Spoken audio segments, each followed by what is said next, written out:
Hey everybody, tonight we're going to be doing another build and go. Evan, you want to move over to this way a little bit?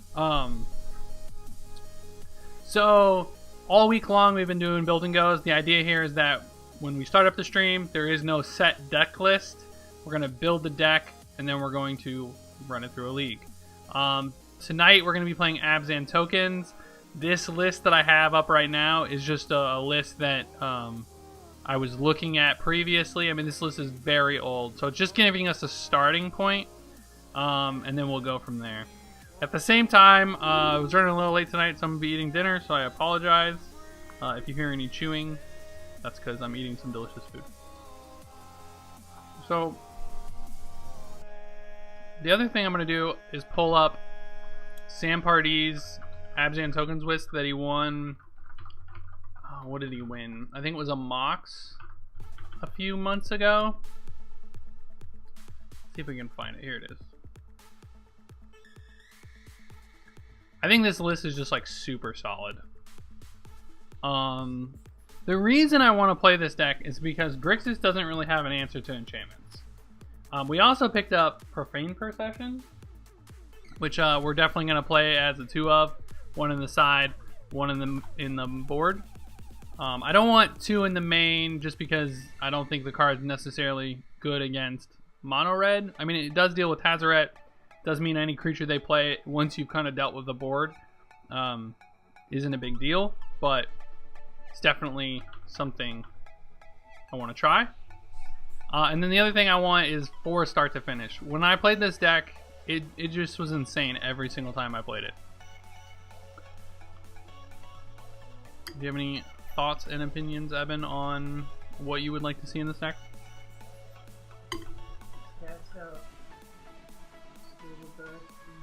Probably not. What's Ixalan's binding?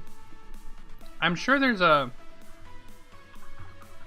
split we're supposed to use, and I imagine it's because we do want some instant speed, I would assume. I could see like 3-1. I could see like 3-1 with 1 in the side. There's a lot you want to exile right now and not have cast, like Scarab God, Phoenix, Glory Bringer, Chandra. I mean, there's a lot. So I don't know. We could run a 2-2 split. That's what I was just gonna say. This deck only runs 22 lands, and you also have Veraskas at the end. So you do want to hit your land drops. Sometimes you need to like try to cycle into a Fumigate, things like that. Now Fumigate might not actually be very necessary right now. It was really just there for Teamer, and we might be able to move away from that strategy and maybe run some Settle the Wreckages instead. It's a possibility. So I guess just thinking about the cast on binding split, what do you think, Evan, in terms of the split? Should we do 2 and 2, 3 and 1?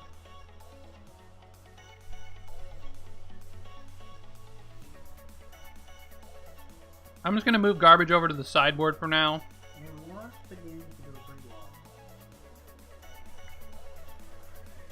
It seems like binding could get more value than But once the game's really long, hopefully we've won by then.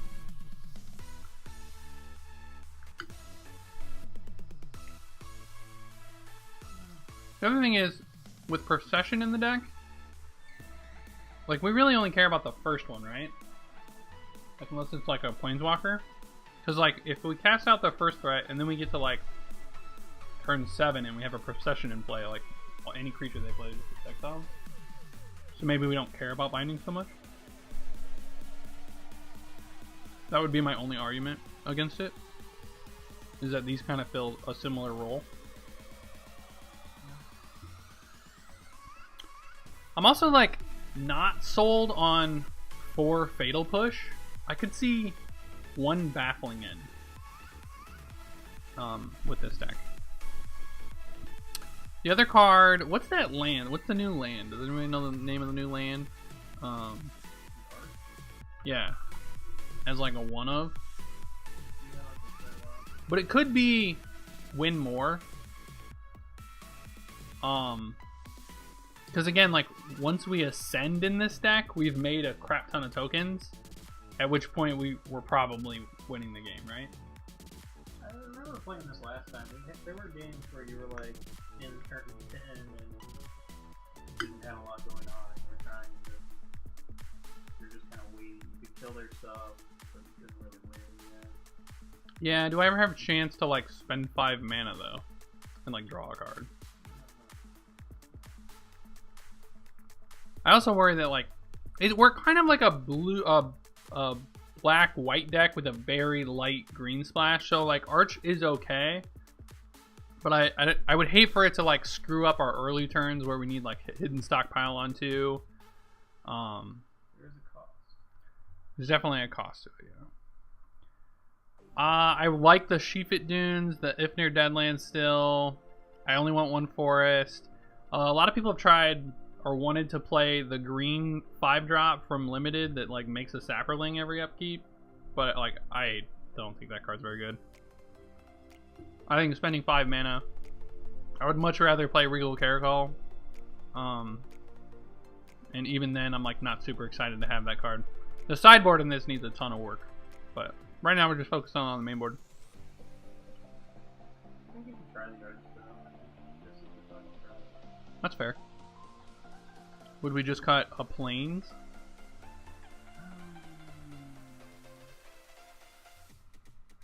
Maybe. How is Midrange? It's mostly just a 5th Dunes, but it was in there at the time for Black-Green Constrictor, because they would play like Winding Constrictor, and then they'd play something and pump it, and then you could Deadlands and like give it -4/-4. That is still bad. Yeah, but like it's a lot worse now because like they don't have Rogue Refiner, and so like Fumigate is just a house against them. Like Fumigate's just gonna shut down the Black-Green deck, and a lot of people aren't going Sultai like we did last night. They're just running green-black. That would be the one that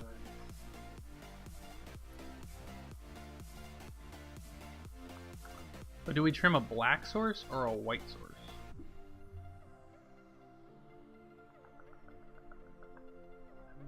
I mean, you have double white.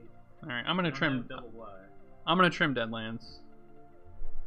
I also don't like this treasure map. I've never liked the treasure map. It's kind of It's there because if you get Anointed Procession and then you flip it, you make tons of treasure, and then you get to draw a bunch of cards.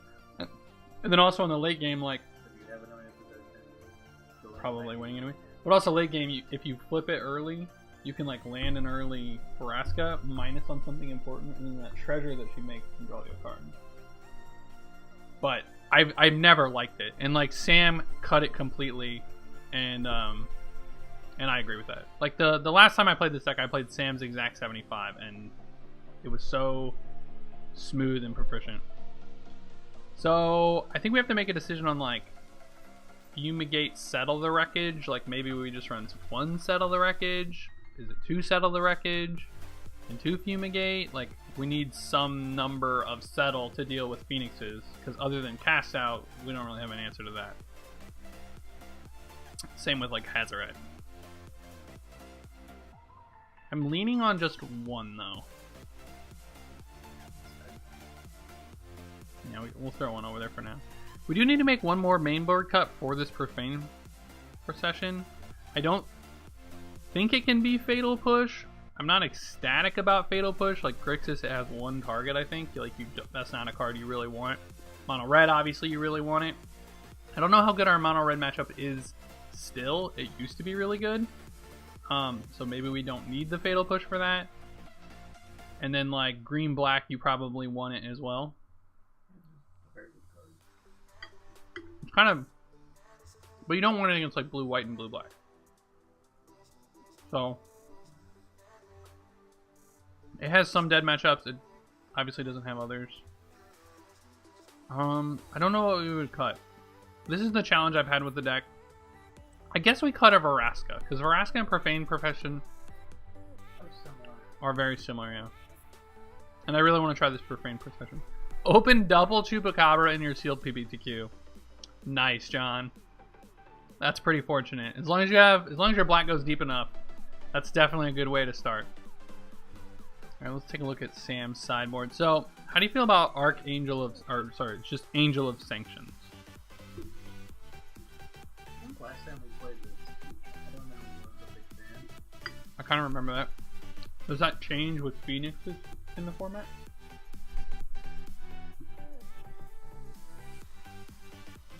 They're only 3/4s. They were also for the mirror. I don't know how much of the mirror we're gonna play. I definitely want these Lost Legacies.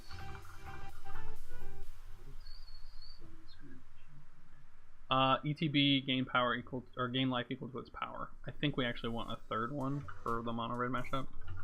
Some people run Sacred Cat in that slot, but I think Sunsearch Champion is also pretty decent against just control decks like blue black because they have to answer it twice, and typically you're just pitching a land. I want 3 Lost Legacies because I don't want to lose to blue-white. I want this Profane Procession. I think Argyl's Bloodfast is a fine card. I like Settle. I like Fragmatizes. I like Duresses. This is 16 cards. So I think... Well, you got to think about how your opponent's going to board against you. They're bringing in all their negates. They're bringing in all their Fragmatizes. They're bringing in every spell that interacts with your enchantments. Where we're not going to have to bring out. I mean, that's true. I think in those matchups you're probably cutting all your Fatal Pushes.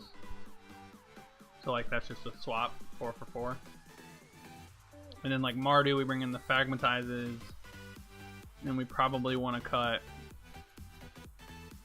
I don't know. I think the Mardu sideboard plan is probably, in my mind, just looking at the list, probably the weakest. Like we don't really have a great plan for it. Like we want Fragmatize, we don't want Duress. We want Fatal Pushes.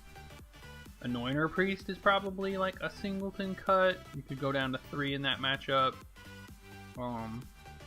They do have some Planeswalkers, so you want the Cast Outs and the Binding. Fumigate's good, but not amazing because of Scrapheap Scrounger and Heart of Caring. So you probably want Settle there. Profane Procession seems good, I would think.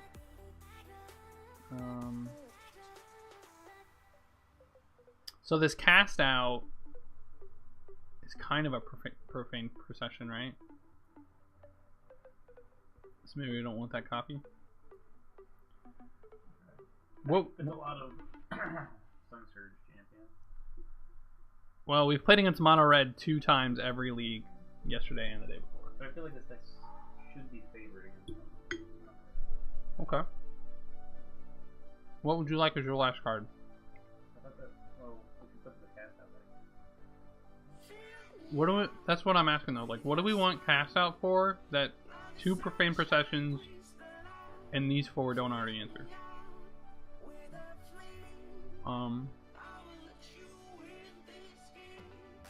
How about what was the 2-mana enchantment I was talking about? Baffling End. Hey Farka, how's your night going? What about a Baffling End for like blue-white auras?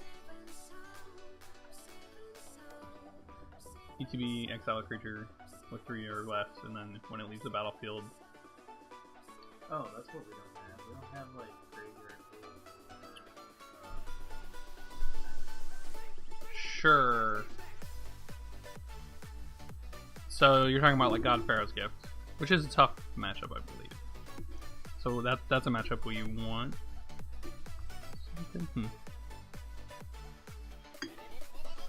Well, we have Cast Outs.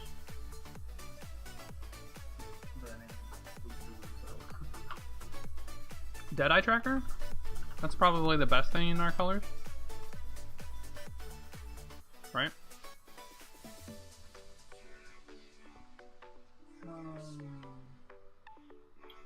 Or this is not ideal. There's the desert. Scavenger Grounds? Oh, man, I don't... With 22 lands, I don't want to... Oh, hey David. How's it going? We're just getting ready to build and play some Abzan tokens.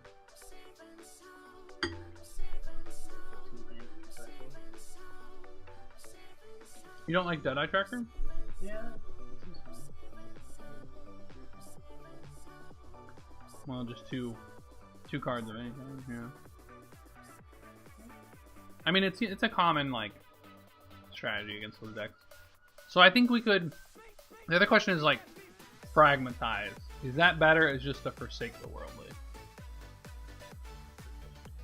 3-mana exile target enchantment. Or I think it might just be enchantment. But it cycles. I like the fragment. I do too. I know. We're probably going to cut. It exiles an artifact or enchantment.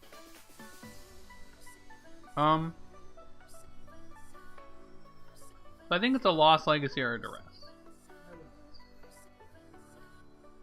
Okay. Alright, I think we have our list. Some of the things we're trying tonight. We're going to try one of Arch of Oraska. We're going to try a Settle the Wreckage. We're going to try a Profane Procession in the main board. We also have one in the sideboard. And then in the sideboard, really, I guess it's just a second Settle. This sideboard's pretty stock. We'll see how this sideboard goes. The Argo's Bloodfast, I'm like not super excited about, but I think against just like blue-black, they're going to give you all the time in the world to activate this card. So yeah, let's export this and go out to Mana Traders and collect our cards.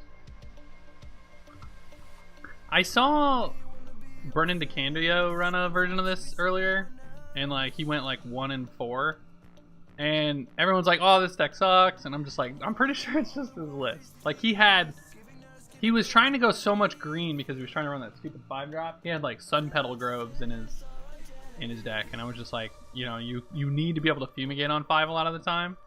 And sure enough, like I watched a lot of matchups where he just like died on turn 5 because he couldn't fumigate.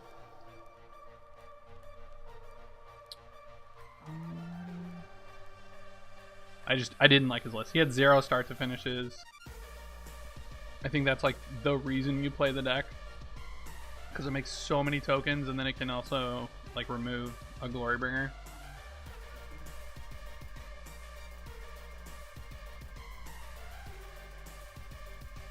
Alright, so 75 to 75. Rent. Alright, so we'll last time this took like a minute. Now it's saying the cards will be ready in 10 minutes. That's kind of crazy. That's a lot of time to be waiting. Hopefully it doesn't take that long.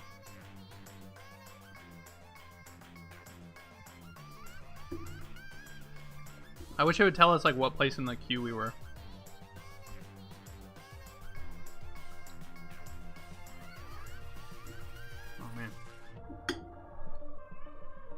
Let's check out the Twitterverse. See what the pros are doing.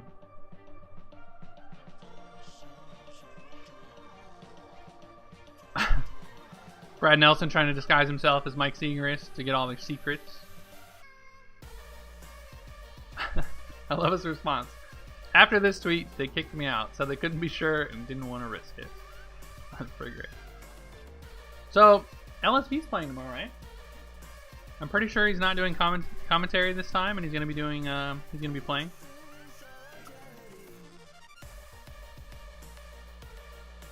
So when does this start? It's in Europe, right? It's like in Bilbao, Spain. Bilbao, Spain time zone. So it's 1:28 in the morning right now, which is 7 hours ahead. 7 hours ahead. So if they start at like 9, yeah, 2 in the morning. 2 in the morning. I definitely know some folks in Iowa who will probably be staying up and watching, who love to do that kind of stuff. Not me, I will be sleeping. But I will tune in tomorrow after work. Or during work. I'm getting ready for work, I'll just be starting tomorrow. At 5 a.m. or 6 a.m.? Interesting. Sam Party's got his deck. Everyone's playing Modern tonight, like Todd and Jeff were playing Modern. I get that there's some hype going into the tournament, and everyone wants to talk about what's going to get unbanned. But,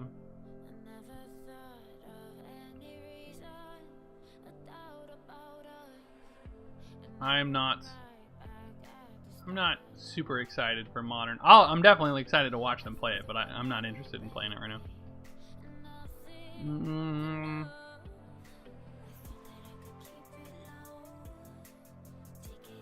Cut in line donation from Jeff.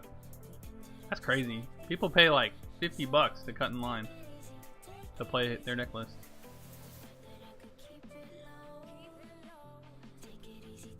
Yeah, it doesn't look like everyone's probably sleeping by now.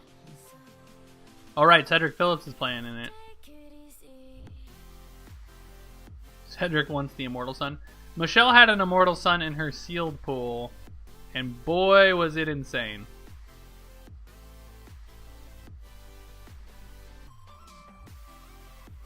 Brennan played this deck earlier. It was a Abzan Profession Hour of Promise deck. It was okay. Like, he started with Abzan tokens, and then he's like, I want to build a better Profane Procession deck. I was like, how about you just build a better Abzan tokens deck? See, Mana Traders says 5 minutes left. End of turn force. Factor Fiction. Brennan says, prediction, no new event, no new decks will emerge, no one will play cards from Rivals of Ixalan. No one will be glad it's a Modern event unless they win a lot. No. I expect to hear a lot of the term variance tomorrow. Or, I don't know, metagame, something along the lines of like, you can't predict the metagame of Modern. Even though it's a Pro Tour.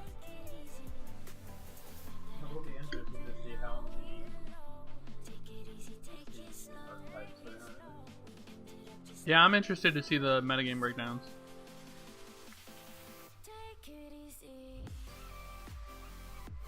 So who do we got here? We got... This is Paul Rietzel, right? This is Eric Froelich. This is... I don't remember his name. This is Finkel, Reed. Oh, why can't I remember this guy's name? Maybe this is Paul Rietzel. I don't remember this guy either. That's the poker player. Yeah, I just can't remember his name. He was on MasterChef, really? Yeah. That's funny, I did not know that. I want to be on MasterChef. I would lose so fast, though. You went to the finals. Wow. Well, now I want him to cook me a dish.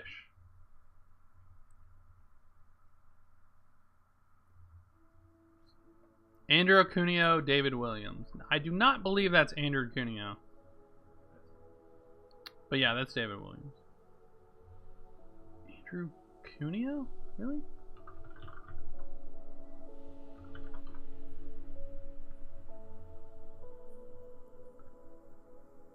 Yeah. Who am I thinking of as Andrew Cuneo?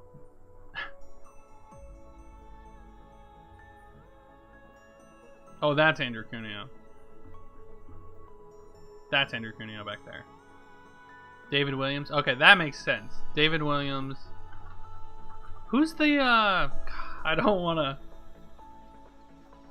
God, I can't remember his name now though. He's kind of like, he's African American, he's a little bit bigger. At least I think he's African American. He could be some type of Latin. He's a pretty good draft player. And he's from... Let's look at the Pro Tour leaderboard and see if they have images.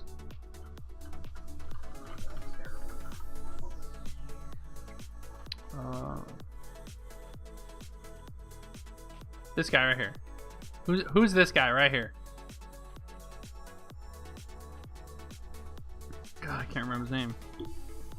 I feel so bad too because I like him as a player. He made a sick bluff. I think it was him. Calcano. Christian Calcano. That's his name. Yeah. I love watching him play. He's great.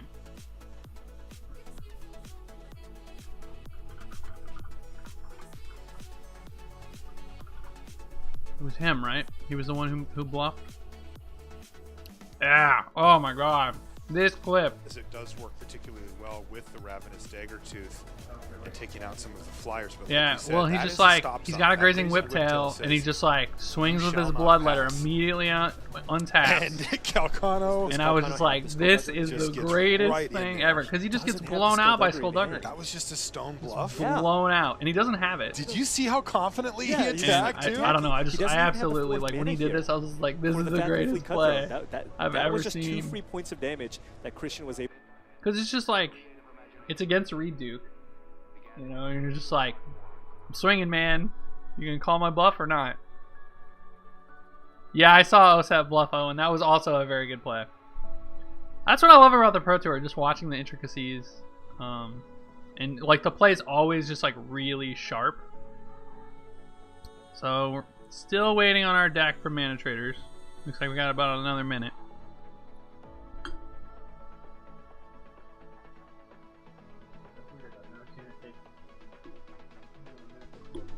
Yeah, there could either be a really big queue, or they could like have a couple of the bots offline doing maintenance or something.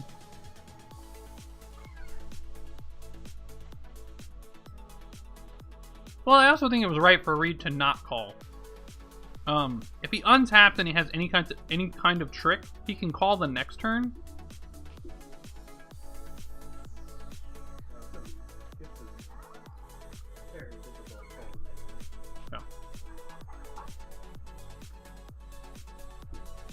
But I just loved the confidence of it.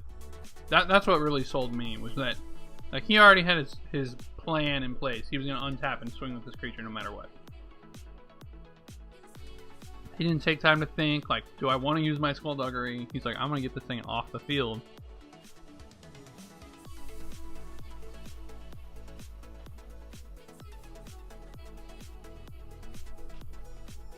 Yeah, I don't know, that was crazy. Are there any plays that you guys, any of our viewers remember that they really loved? They have a clip of? I'll show it on stream if you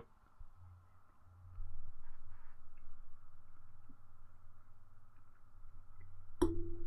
Just throw a link in the chat, and I'll bring it up while we wait for this slow bot. I feel like there's a little granny behind the scenes, just like slowly dragging the cards over. Yeah. Itchy Golgari Charm. Is it clipped somewhere?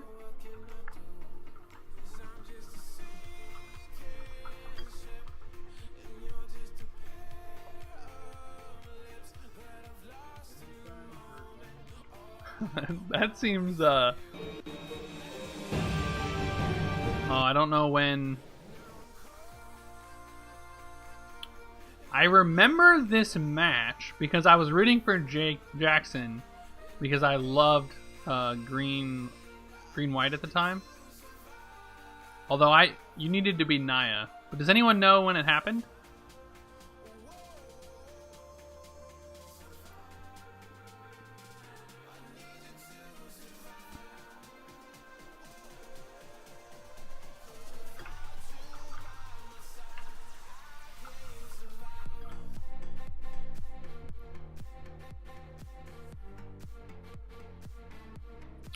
Doesn't look.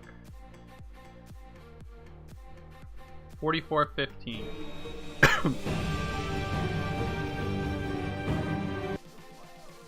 Then end of turn you can start growing the ooze. And what I think Check this out. is unavoidable is this ooze becoming a 5/5, Right. which means Celestial Charm is going to exile it, which means Chikawa does need to draw an answer to that worm right away. Oh, Scavenging Ooze. So we go to a 4/4 ooze. So Ichikawa has 2 draw steps now, potentially. I mean, he's got a Mutavault to chump with, and he's getting a little bit of life off the Scavenging Ooze. Didn't use the Llanowar Waste to grow at end of turn, which maybe because he didn't want to take a point, maybe because he's playing on Celestial Charm. It is tough. He does have a nice little burst of life gain in him here, though, right? Like there's enough creatures in the graveyard that he can, even if it's getting charmed, he can say, okay, well, I'm going to gain 4 44-15 on official Yeah, coverage. there's like 4 more creatures in the graveyard, so that gives Ichiko a little bit of breathing room, but I think the Celestia Charm is still going to be really good here. Yeah, it's going to be. I don't to see a quote board where someone Golgari who's Charm's going to be come amazing. through the booth a couple times this this is it? weekend. Okay. Devastated. I knew that was coming. There you get a look at Celestia Charm. All of its glory. Target creature gets +2/+2 Oh, is he gonna- trample. Exile target Scavenging Ooze with power 5 or greater. Or put a 2/2 White Knight creature token with Vigilance onto the battlefield. The least used mode. Yeah, though it is also the fact that it can be a, even if it's just like a kind of medium 2-drop, just having a 2-drop when you don't have I a miss that 2-drop card is really so important. much. I love. I think Celestia Charm That is was my jam. one of the best cards basically for any of these decks. Pat Cox played 4 is one of the best cards in that deck. So I think it just all the modes do things that really matter, like killing Obsidian or Desecration Demon or Polukranos that Getting +2/+2 ready and to threat, trample but also on against like a control, giant just making boon-sated a 2/2. creature. Great. All the things added together are really, really good. And the fact that the Worm token has trample already means this turn's going to go really, really well for Cunningham. Ichikawa could make a really heads-up play here. He's got an option to animate Mutavault, double block, and then just offer the trade of Ooze for Worm. The problem is that doesn't leave him with an advantage here. I think he's going to have to just go for blocking the Worm. Okay, I kind of I'm starting to Ooze remember giant, this. and then losing it to He Celestia goes for Charm. It block. inches, like it oozes over to the Worm there. And then he pumps his So, guy. It gets Even though I charmed. think Ichikawa's, dreading the Celestia Charm and well aware of And it, then Golgari I agree with his Charms, decision right? to just walk into it. Like, I can't if you remember why just it's a trade for the blowout. Worm token, I don't think you're really getting an advantage. You're going to end up losing the game. And I think here you're just in much better shape if this does work. Of course, if it doesn't work, well, we're about to see what happens when it doesn't work.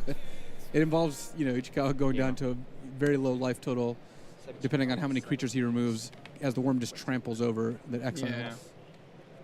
Yes. So Here we go. Ichikawa's just offering the trade, but And then he gets to eat. So now he has to just use. wow, that was That's awesome. so good. Yeah, Wow. yeah. Okay, so Golgari Charm. I didn't see that in his hand. That was he goes Wow. -1, and then he eats 2 more guys after. Golgari Charm, the all phone. creatures get -1/-1. His Scavenging Ooze becomes a 4. Yeah. So now the Ooze doesn't The got a charm. voice Charm token resolves. He died. regrows the Ooze. It kills the Worm. Then it kills That's the a Advent pretty token sick or the play, yeah, Restoration yeah. or Resurgence token because it has -1/-1, and now there's no Worm token in play. Wow. Not only was that masterful, it actually works out perfectly for Ichikawa. He might just run away with the game now.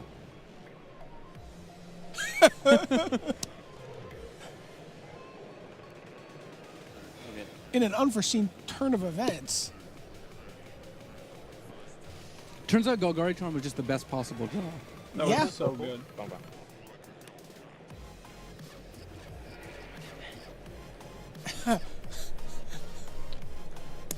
Right, because the worm's gonna die, and then he's gonna get a then he'll have a 1/1 elemental with Gain -1 one. -1. Go to 5. Right.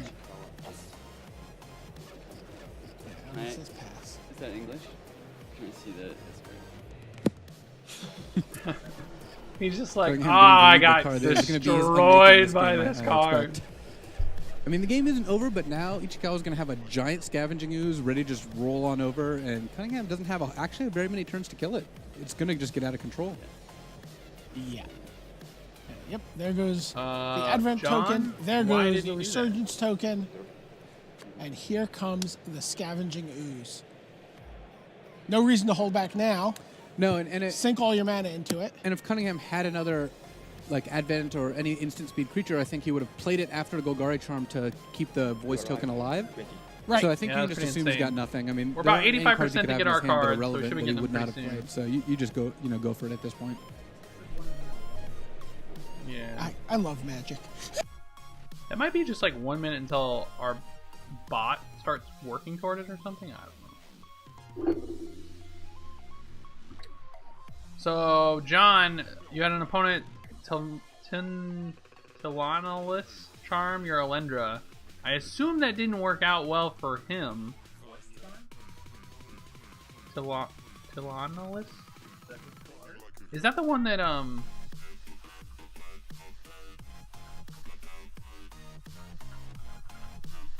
that's the one that, like, it does 1 damage to it, and then it gets +3 power or whatever. And trample. It's an enchantment. Oh, Crown. Yeah, not sure. So it does 1 damage to it, but its power when it leaves the field is 4, so he ends up with 4 vampires anyway, which is pretty good. I mean, I don't know if that was worth it, but if that's all you got to get rid of it, you might have to do it and then hope that you can beat a bunch of 1/1s. I was just so confused because I thought I knew every charm, and I was like, I don't remember Yeah. being in F10 Live.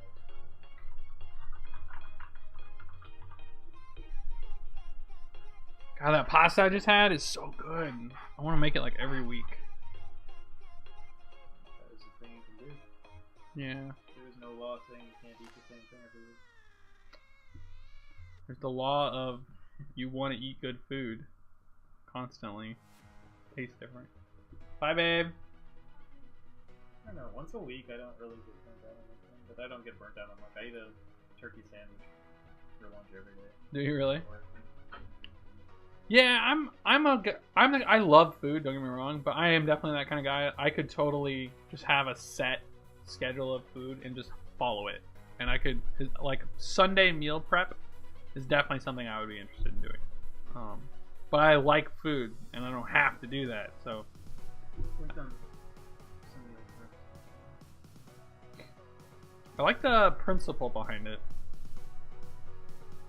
Makes it hard though when you're like traveling to magic events and traveling to do coverage and things like that. Alright. Come on, bot. We did like a chicken burrito, like rice, Chicken burrito. Alright, I can get behind that. some Just heat them up in the microwave. Yeah. Doesn't seem bad.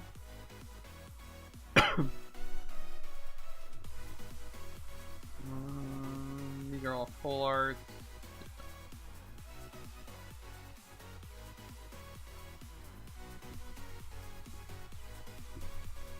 Man, Traders, you make me sad tonight. We went up 1%. actually been longer than 10 minutes. Yeah, it's been about 15 minutes, I feel like. Alright, I feel like someone just hosted us. Jeff Hoogland with the host. 185 viewers. Welcome, friends. Welcome. We are sitting here waiting for Mana Traders. Exciting. Sitting here doing nothing. To give us our cards. Here you can see, if you'd like to see Mana Traders in action, I know there's been some debate on Jeff's Discord channel about this. Here you go. We've been waiting about 15 minutes to get our 66 cards. And currently we're at 87%. Super exciting. I'm sorry, Jeff's viewers. I wish I could show you something crazier. We are just now talking about favorites Pro Tour blowouts. So if you have a link to a video and you want to show a Pro Tour blowout online, shoot a link in chat and I'll show it while we're waiting. But yeah, this is pretty exciting. So this week we did Build and Goes, which is basically we come on stream, we build a deck together, and then we rent it. Now usually we can rent our cards in like a minute. It's just for whatever reason tonight it's been about 15, even though it says 1 now. This started at 10, and now it's 1. I might chat with the team soon, see if we can't get some service. Yeah, let's just shoot a chat.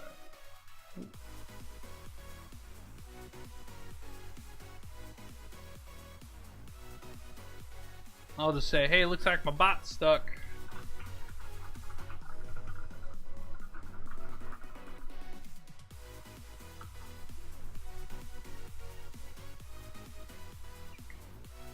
The customer service on Mana Traders, I have to say, has been pretty impressive.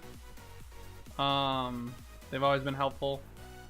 And they're really responsive most times, most nights. Like, I just sent a message and it's already got a response, as you might have heard.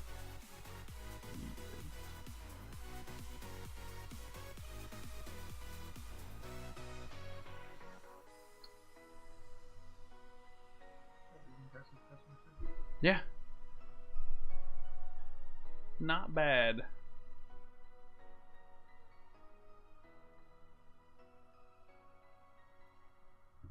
do your giveaway yesterday? Yeah, we did do the giveaway last night. Every week we do a giveaway. We give away $10 in Moto credit to one lucky subscriber. It's sponsored by OCM MTG. It looks like there's a card. Oh, that's the wrong command. Of course. Looks like there's a card that's missing that it can't find, and it keeps trying to locate it, which is why it's taking so long.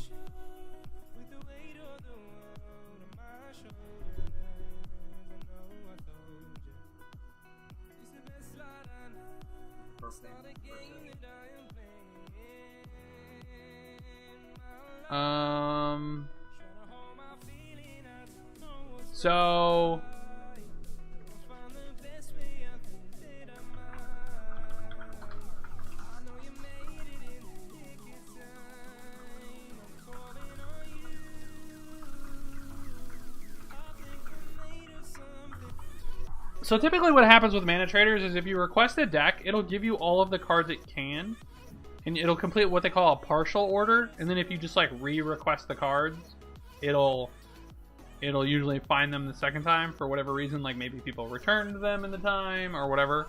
You know, I guess they're like inventory kind of resets or refills. But I'm not convinced it's going to give us a partial order. We've been waiting, what, 15 minutes? And at this point, I would think it would have already kind of flagged it to give me the partial order.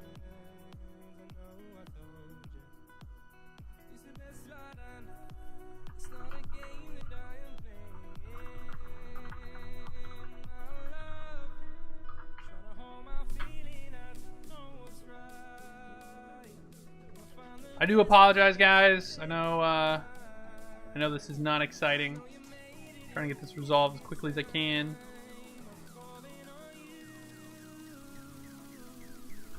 Best Pro Tour blowouts.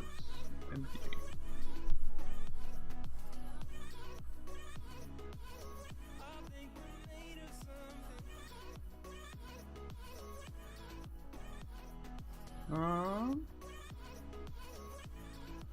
I don't know. I'm trying to think if I can remember any personally that I really liked.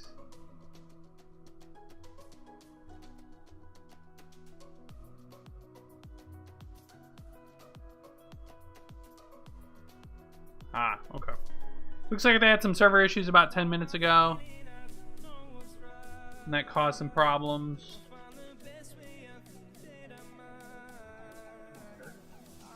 I don't know. I don't think I can. I don't think I can like force it to restart. It says don't cancel your order, so there must be a way to cancel your order.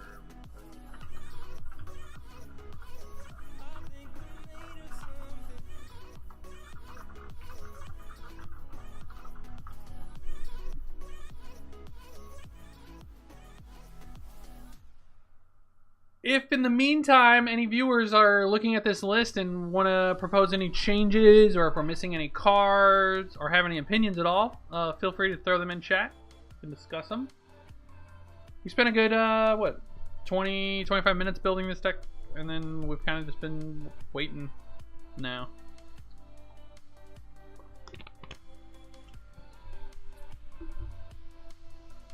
We stream every week, Tuesday, Wednesday, Thursday. 6 to 9 o'clock. Thursday's the best day. Evan said Thursday's the best day because he's here. I'm not going to argue with that.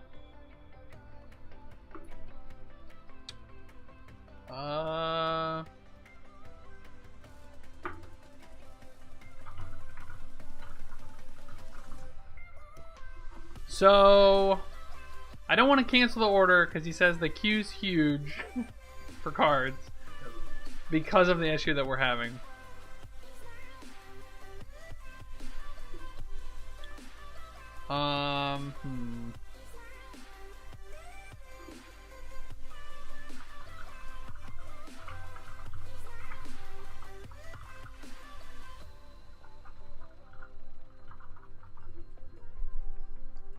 We're gonna see if we can get someone to do it manually.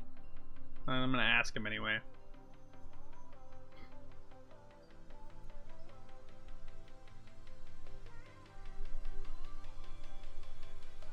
Normally pretty good about this kind of stuff. Oh.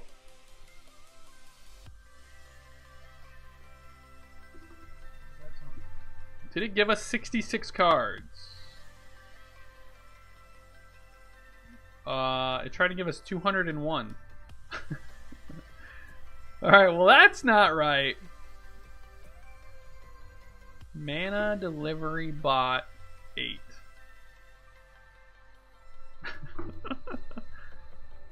The bot's like, I have done something wrong. Hold them on a minute. Mana delivery bot.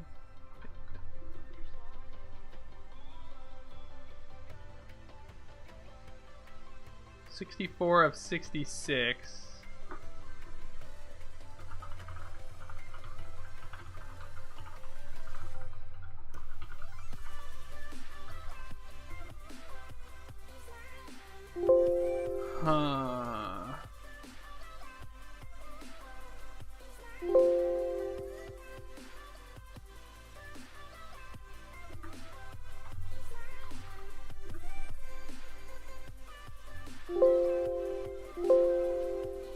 See if it'll accept a trade. Nope. Well, we're having a lot of technical difficulties tonight. Happens. Kind of outside our control, given what we're trying to do. Hopefully we can get these resolved soon, though. I want to play matches. I love this deck. First time I played it in a PPTQ, I made it to the finals, and I lost to a Spell Pierce on turn 1. Or I guess on my turn 2, his turn 1. Could have played around it, didn't. Pretty sure I would have won if it resolved.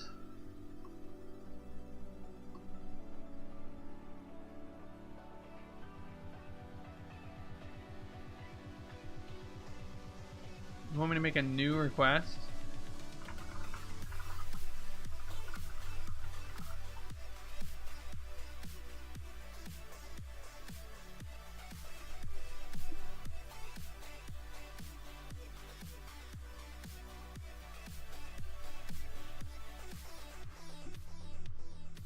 Well, let's see here. Mana Trader's waiting room. Yeah, I'm sorry, Barrius.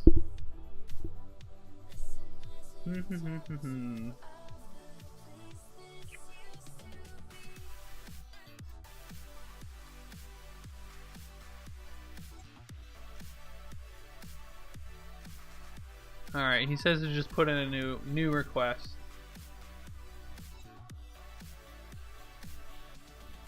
Alright, hopefully this one goes fast, but I doubt it. Oh. We currently have TGO rents.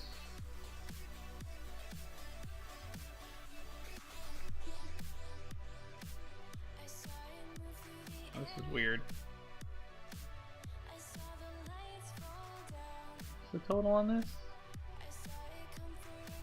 Alright, so I'll give you guys a look behind the scenes if you've never done this before or seen this done. So basically with Mana Traders, you log into your account, you build a deck, which you can see here, and then you rent it. So if I rent it, we have a gold subscription, $800 rental. It's saying this rent would exceed your maximum cap. So there's definitely, I'm having a feeling we're not going to be able to stream tonight. That sucks.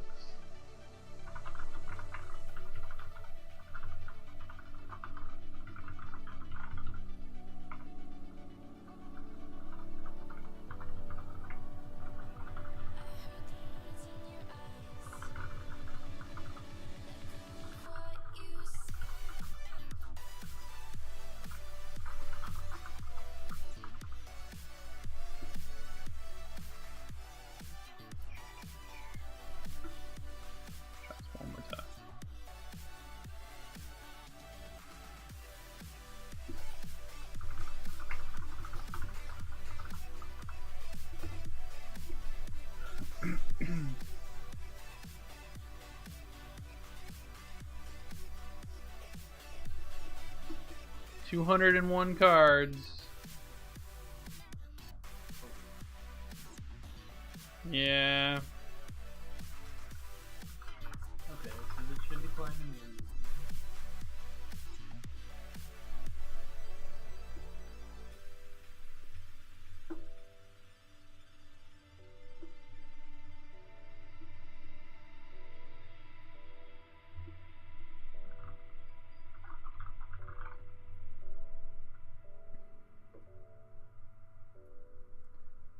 Like I said, I appreciate you guys hanging out. Do apologize.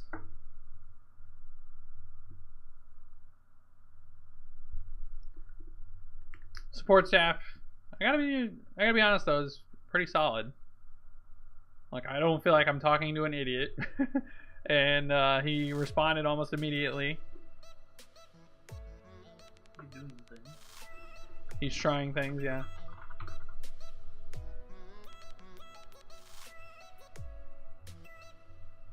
If everybody in the chat donates $1, we can just buy the deck.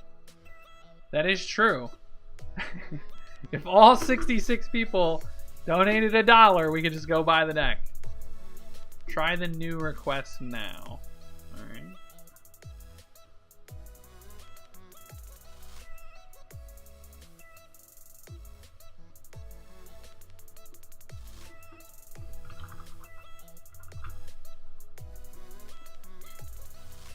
So I think the issue is that it thinks, because you can only rent 100 cards at a time.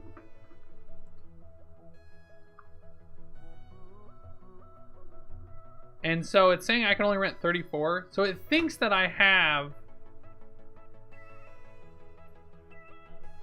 Yeah.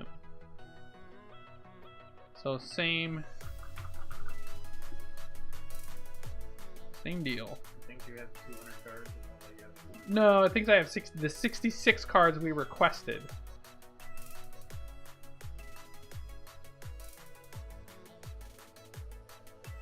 Seems like they should have like a button that does that.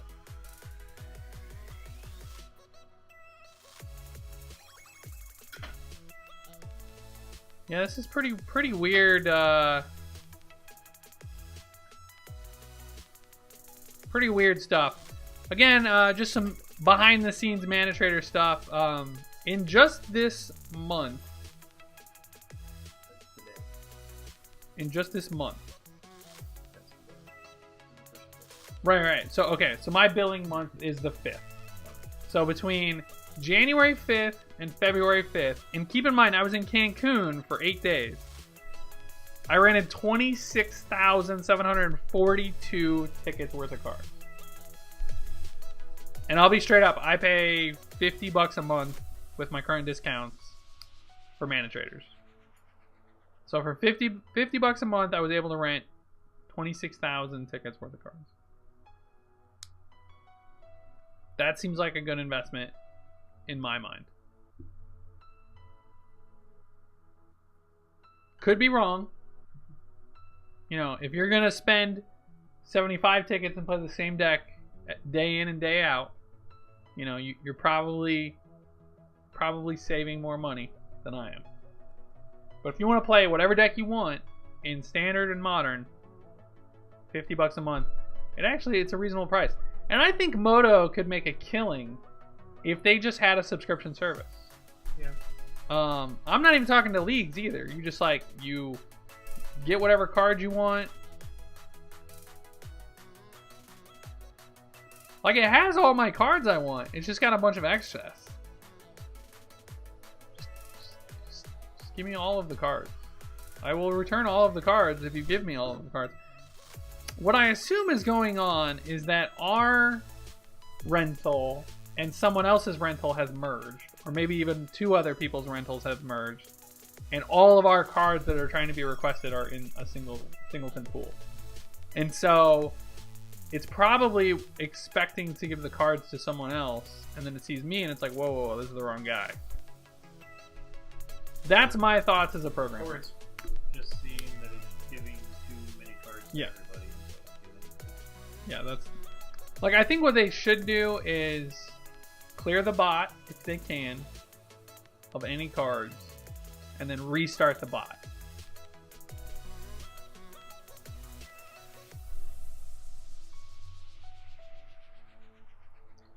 While that's going on, I want to check something out. A little off screen.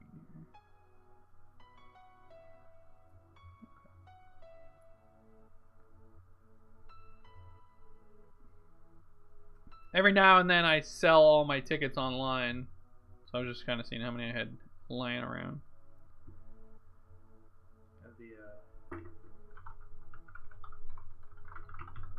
Doesn't look like the chat has flooded us with donations. Yeah. Yeah. Come on, chat. You're letting Evan down. We're going to give this another 20 minutes. If it doesn't happen, we'll end the stream. And we'll just have to do this another time. Drew says hi, Evan. Hi, Drew. Evan says hi.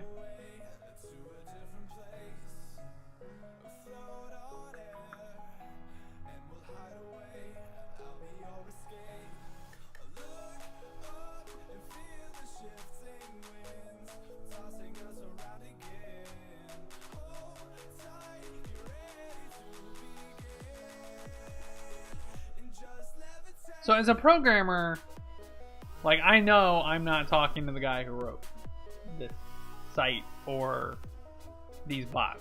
Because if he did, like, he would know how to get in there, fiddle with the code, fiddle with the bot.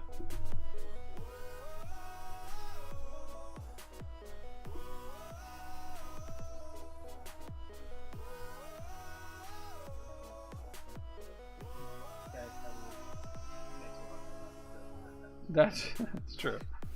That is true. Evan said the guy who made it probably makes a lot more money and doesn't work nights. I love the system, and the idea behind it all is smart, and it's impressive, and it looks nice, and it has good visual appeal and a really good user experience as a whole. And they've iterated on this site like 2 or 3 times, and they've also included paper rental. But it can only go to Grand Prix events and SCG events. If anyone wants to try Mana Traders out, just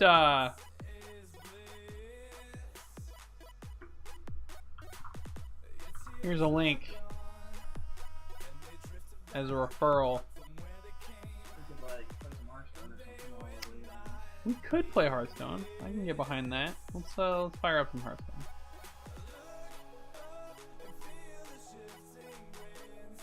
I've not played Hearthstone in a while. Right. Even Battle.net requires an update. I usually play on my phone, so this might take a second. They're doing a thing where every quest you complete for like the next 2 weeks, you get entered into a random drawing for like 3,000 packs. Ooh. Yes, the balance changes in Hearthstone were a pretty big deal.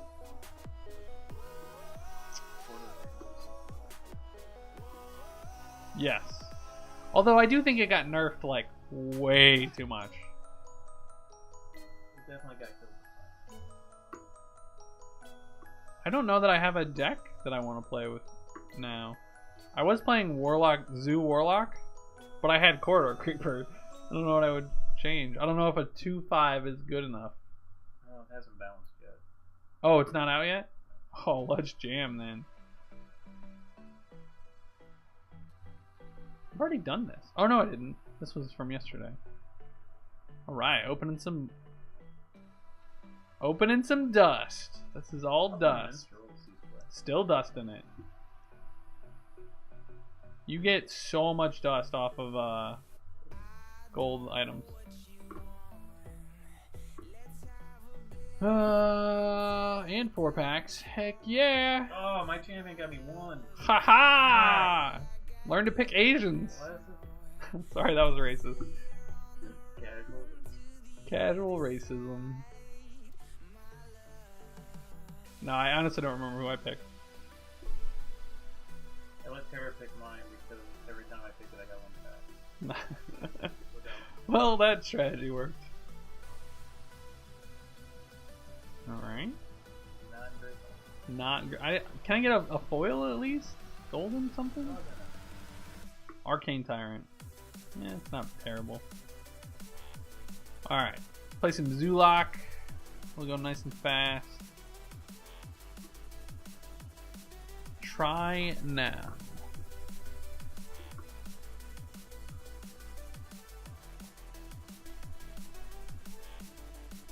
Hey! Good things. Nothing things. Alright, so we are now back in the queue for 10 minutes, it looks like, at least. Play ranked.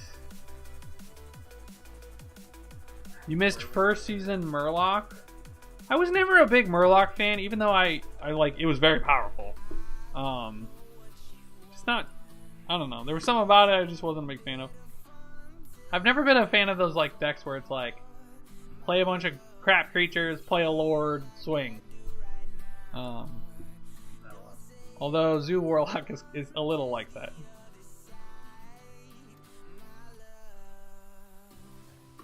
Patches needed to go. Needed a nerf. I do agree there was something in the chat though that was like patches should have Battle Cry gain charge so that if it comes in from your library it doesn't have charge, but any other time it will.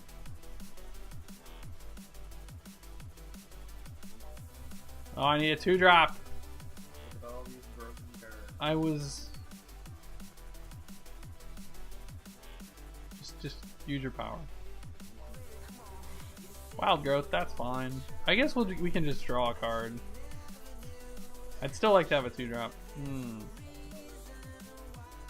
Do that. I'm not gonna forward him in the face.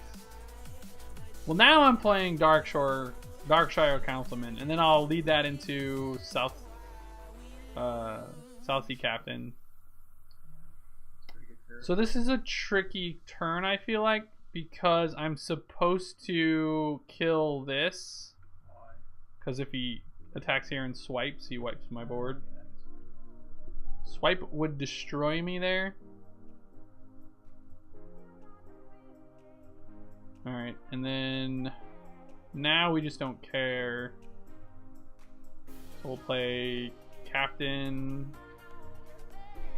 Ooh.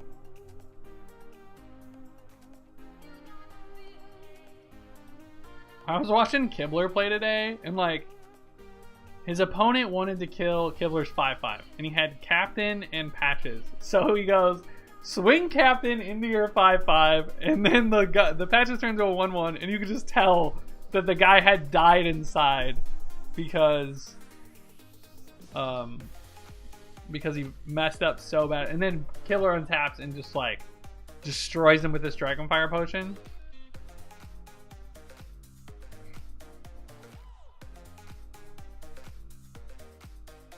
Oh, likely doesn't have swipe if this is his line. Oh, nope, I take that back. Looks like he might have swipe. And he's got a innervate. Yep. It's not a bad turn, opponent. Here's the thing. I'm gonna play a free 5/5. So our best draw is probably the 5/8, whatever it is. I don't just play this, right? Don't you Soulfire? Because I'm gonna like. You want me to draw first? No, I mean you're gonna draw a card off the Soulfire. Yeah, I know. I'm worried that like I knew it. I was gonna ditch my Bone Mare. I knew. You might be over by then. I guess I'm like the best thing you could do is play a huge Chaunt thing, and I have that answered.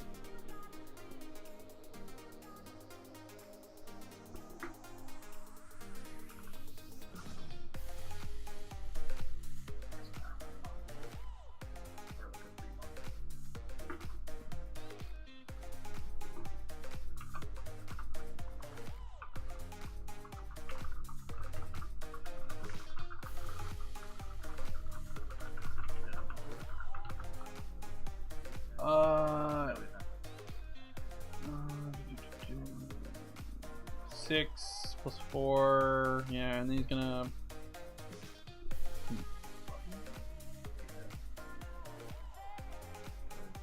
Oh. Gross. Gross. I mean, that'll be huge for next turn, though. Nope, no, you're supposed to play those. Oh, he's gonna play the 1/5, and I'm gonna be, or the make a million 1/5s. Yeah. Okay. I can answer this, right? This works. Yeah. Yeah, if he would have played Spreading Plague, is that what it is? Or Spreading something? I would have got destroyed. It would have been rough.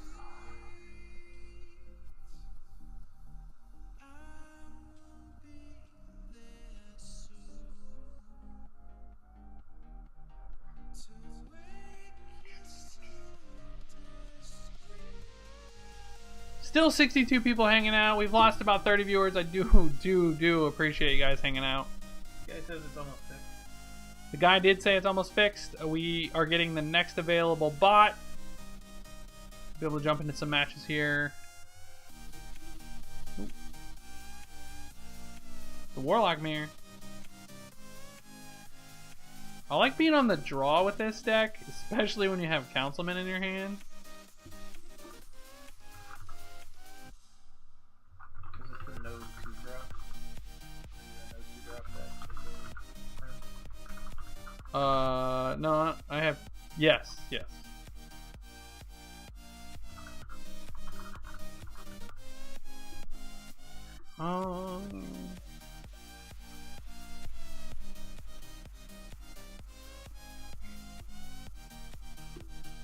So another 1-drop would be good. I'd be okay with a Prince.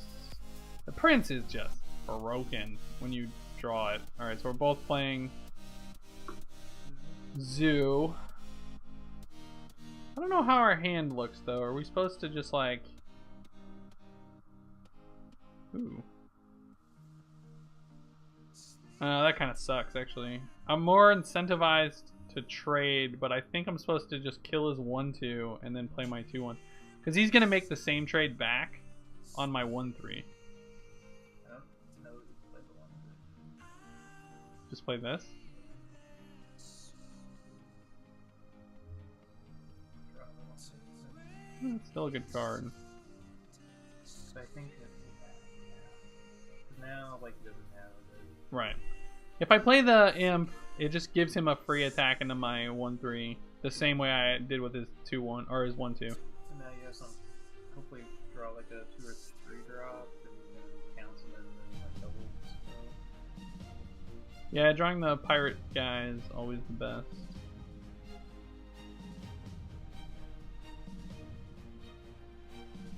Well, now the quarter troopers. Right, yep. Woo! Do we have cards? We have less than 200 cards. 66 cards! Alright, alright. We're gonna switch over to Magic and dual Hearthstone at the same time.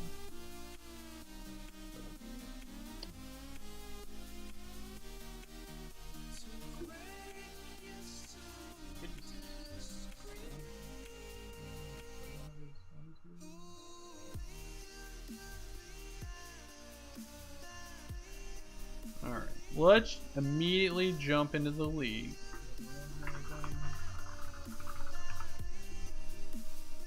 Alright, so we do have lands. I need to update.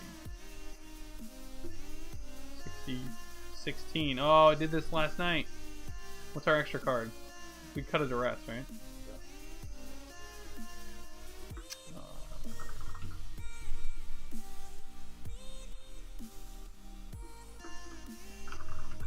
I'm gonna use the same art duresses if I can. We'll do 3 of these, 1 of these out. Will not go out. He's like, no, this is the art I want. What is going on?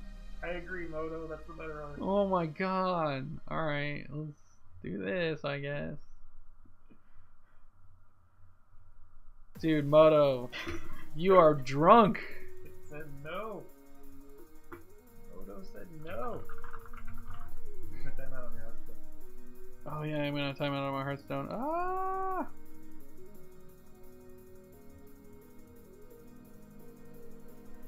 Alright. Competitive.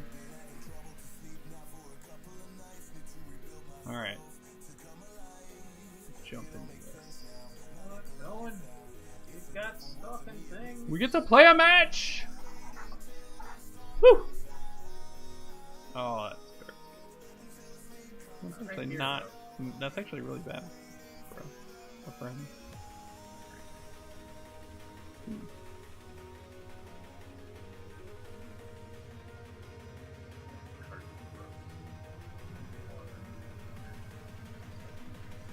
I don't think you can beat this now.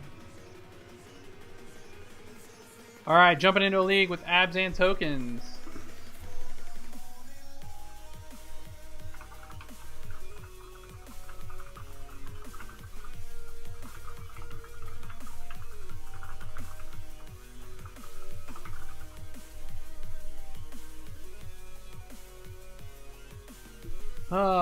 Okay, he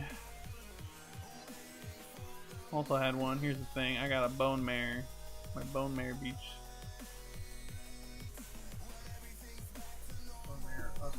You're playing literally all of the nerf cards. Yeah, it's true. That's why I love this deck! Every card they got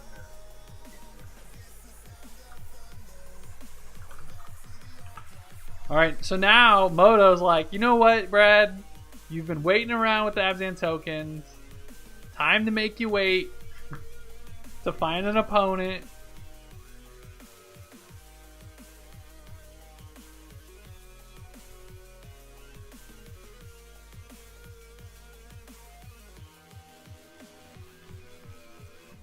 I think we're just gonna. I was like, you kill everything on his board already. No, I don't have two of them. He killed. do? Oh no, I see two do. of them. Yeah, sorry. Oh no! Oh, almost missed it. Okay, almost done with our Hearthstone match. Opponent should concede here. He's at 5. This is our board, and we're playing the mirror. Alright, so we got Evolving Wilds, Shifit Dunes, 2 start to finish. What do you think, Evan? Is this a mulligan or a keep? I'm inclined to keep because we have Legion's Landing and these start to finishes. I really like these start to finishes. I think it's capable. Amur, thank you for that follow. Much appreciated. I think it's keepable. I'm not sure if it's amazing or not, though. Like, we are not casting Fatal Push onto. We could mull into a better hand, I think. Given that this deck wants kind of a culmination of things, I feel like I'm supposed to mulligan. You know what? Let's keep. We're doing testing. If you took any of one of the cards out of there, like if you took one of the start to finishes out of the hand, you're fine with 6. So.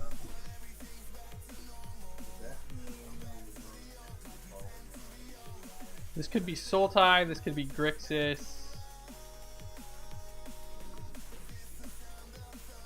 It's not mono red, so I don't think the Annoy Priest is like critical.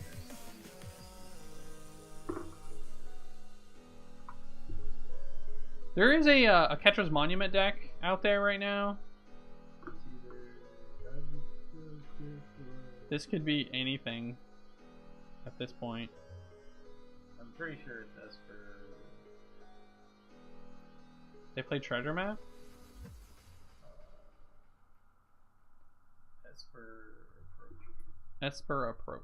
Okay. Well, that's not good for us if it is the case. What does black get you that you desperately want? Opponent is 2-1. This one is upkeep, yeah. Alright. I'm more inclined to believe Esper Approach now. So I would like to draw a land.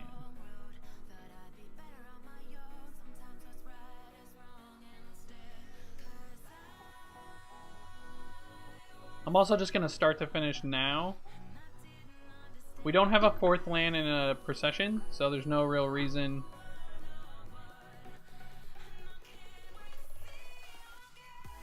There's no real reason to like go for it on end step. If we had a land and a procession in hand, then we'd probably wait till end step, because then we force him to potentially use a counter spell, and then we can untap and resolve something.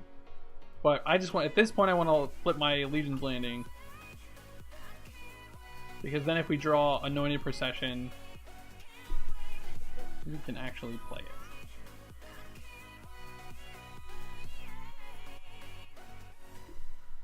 We're going to try to be aggressive with our Sheepit Dunes as well in this kind of matchup. Like, if there's ever a time, you know, we want to get a bunch of damage down. Well, maybe not. He might just Field of Ruin us. He can Field of Ruin our Legion's Landing now. So we need to get a vampire out of it, at least.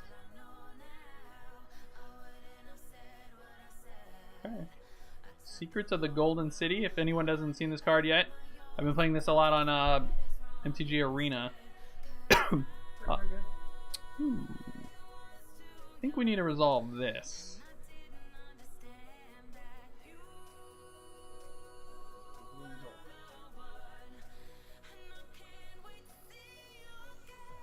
Flip our Legion's Landing. What's nice about this is that, I mean, I wanted to make a vampire, but this is just better.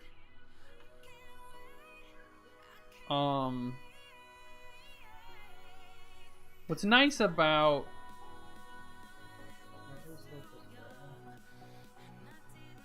Oh, yes, we were supposed to scry there. Sorry, I was getting ahead of myself. He needs to Field of Ruin, and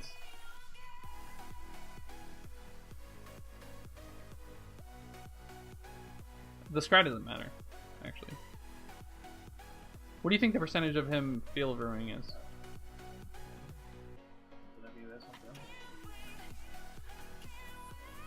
Yeah, I suppose. He's gonna have a lot of mana this turn. I don't think Fragmentize is worth it.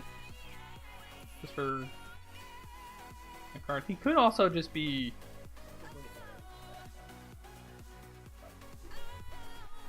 Yeah.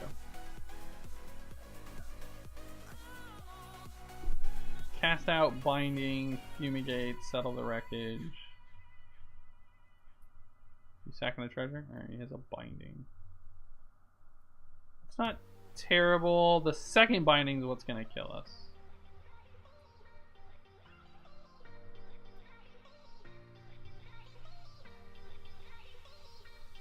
So now we need to land again.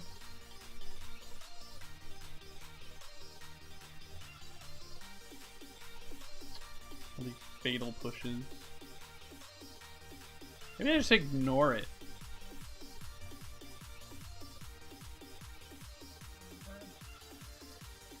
Or start to finish. Or just start.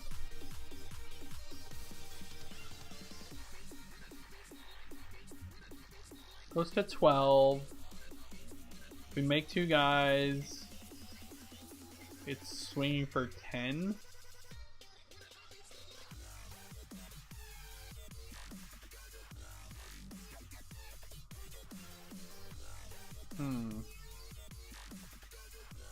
Because the hidden stockpile is just, it's not going to do anything this turn. I don't think we should worry about it. I actually think...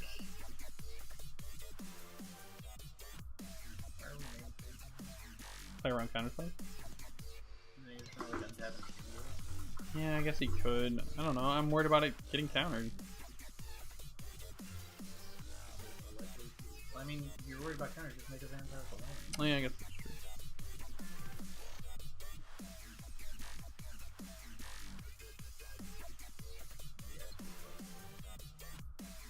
You're gonna be joining the whole Midwest at the OCM event. I cannot go to the OCM event. I want to. I don't have a team. I'm doing coverage the weekend before. I've got a PPTQ this weekend, and so there's just way too much going on.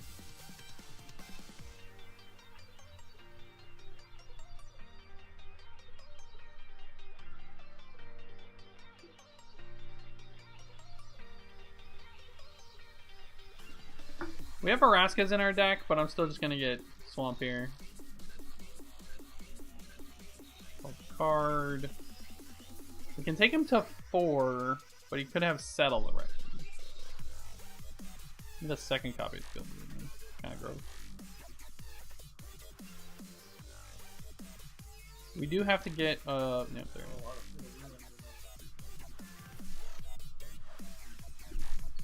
Can we beat Settle the Wreckage? Is the question.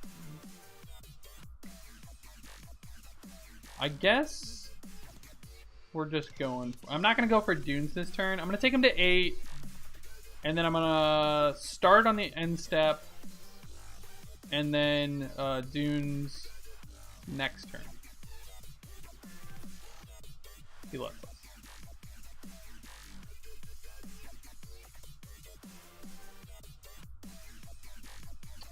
I'm gonna push my own guy. I don't want him gaining any life.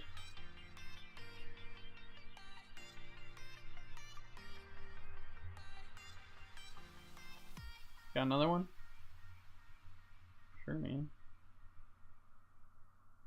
He's just pushing it. Oh, wait. Where? Don't need to blank that one. Yeah. Sorry, I saw the moment of creating. The stack's a little different on MTG Arena. And I've been playing that a lot. Which says something, you know? So it's a much better little program. Maybe he's like an Esper...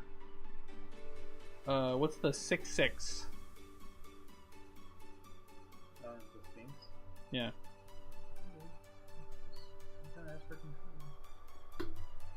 I don't like the Sphinx, by the way.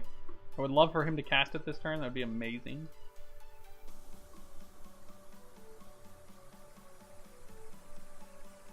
Oh, tap out and cast it. Regal Caracal.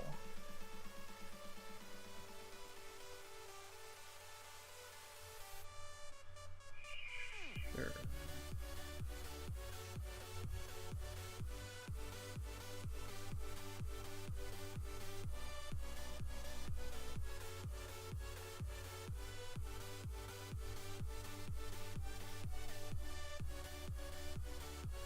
Alright. I think so.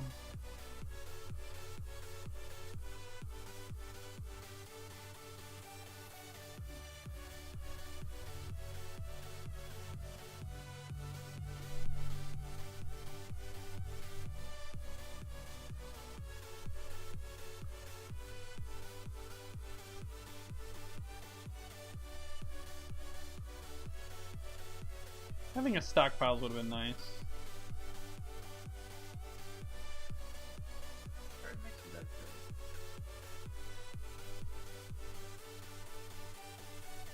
We only hit him for 1 here. 0 if he pushes. This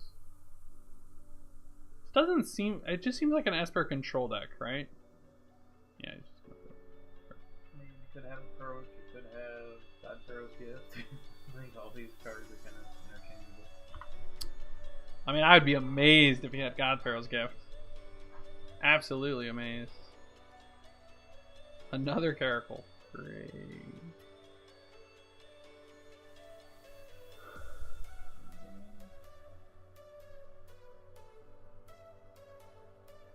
Binding his binding.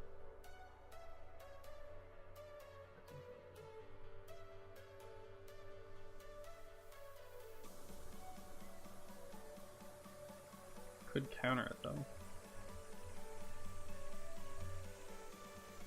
Maybe Fumigate's the right play here.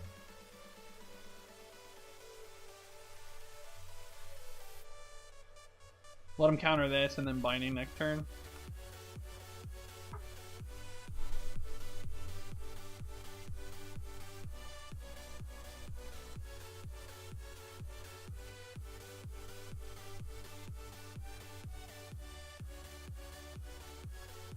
Come on, man, I'm being the control deck for you. Why would you counter this?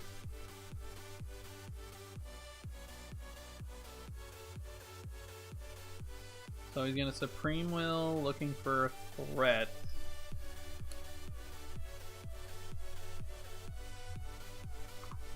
Don't think we're winning this game one.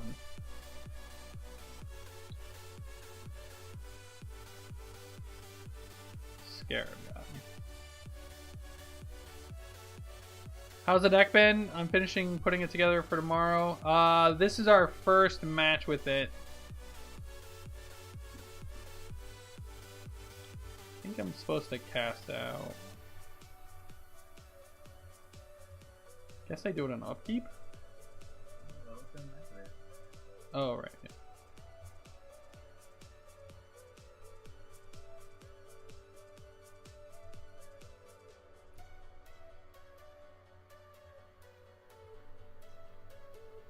Ooh. Ooh.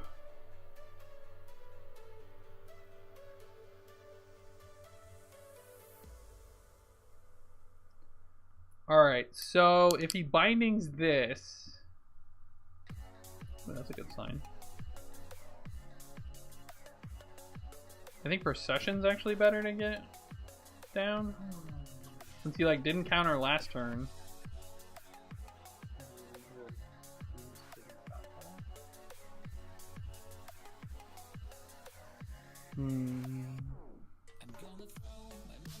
No, I'm out of Procession because the next turn I can Priest out of the graveyard.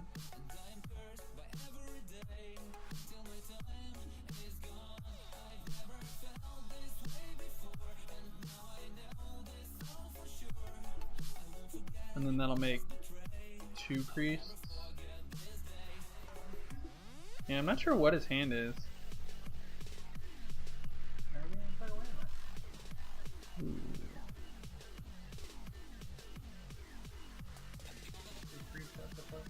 Four.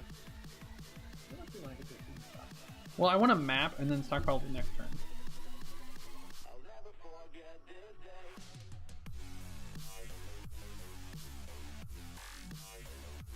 I'm assuming his hand's like a cast out or some fumigates.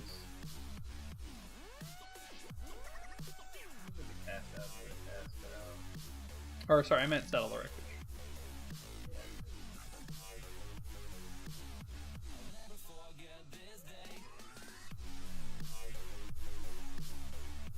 We do have answers to Ixalan's binding in the main. We can draw Veraska.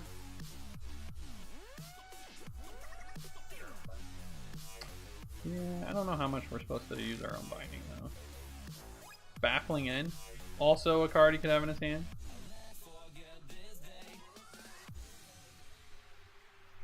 Wait, whose turn is this? We could binding his Baffling End and get 2 dinosaurs. Oh, I can't cast hidden stockpiles. What? Because of Ixalan's binding. Oh, yeah.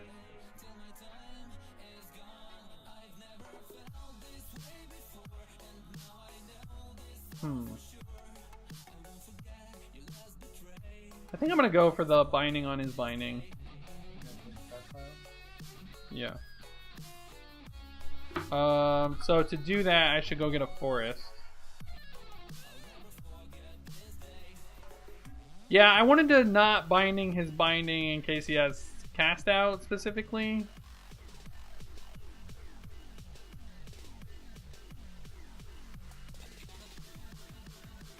Really need this to resolve. I think it's likely to resolve based on how the game is played out.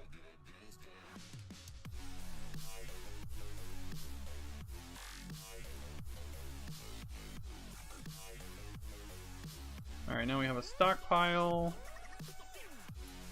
And now we should get a crap ton of tokens. Alright. Well, this game has swung in our favor, I feel like. We could probably even beat a Scarab God, to be honest with you. Another treasure map. This card just cannot be better than Search for Escanta, right? Maybe he's got some type of treasure trickery he's doing, I don't know. Like the one I saw, it looked like this plane was the Maze of This. Trying to make people like overstand the rat.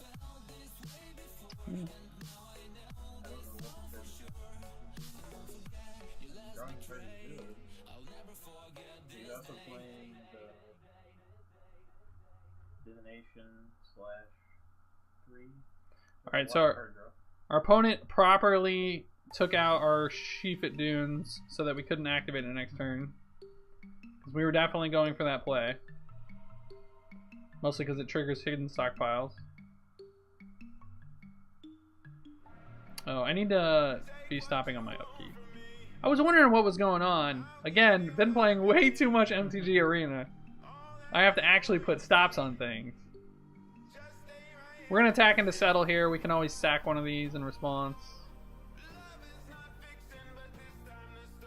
Alright, and then we'll pay 1, sack a servo. Put this on top just in case he gains some life. And I'm going to play this map as well, just so that if we need to, we can trigger our hidden stockpile the next turn. In shuffle, yeah.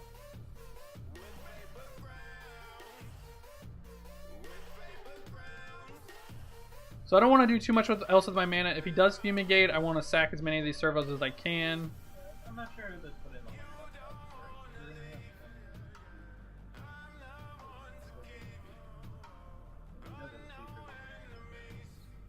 We can still shuffle on our upkeep.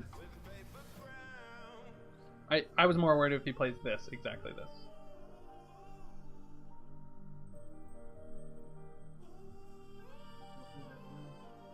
I believe so. So he gains 4 and goes to 8, blocks 3 guys, and then 1, 2, 3, 5 get through.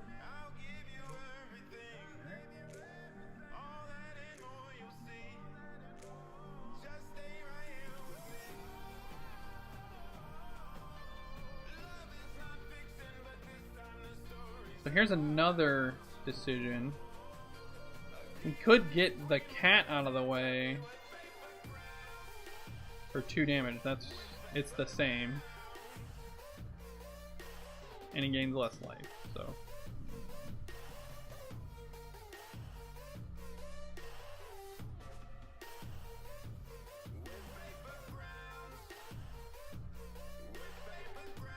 My body is ready to settle. Here it is.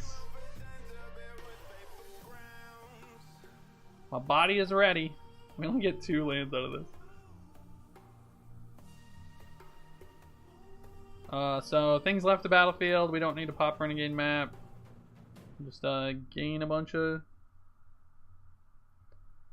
Well, we have no basics in our deck left.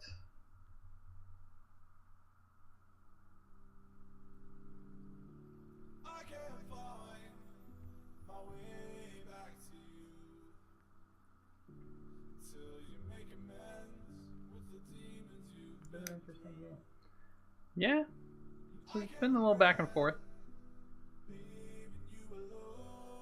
Ah, he's got... Okay, so this is why he's playing Treasure Map. It's because he wants permanents to get the City's Blessing.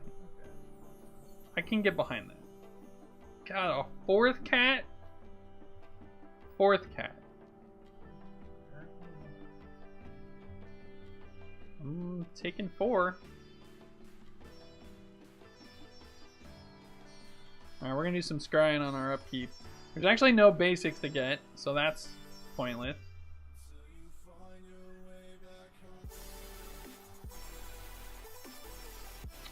Don't want Evolving Wilds.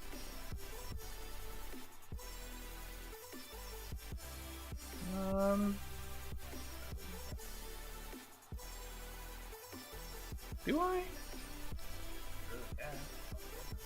Guess.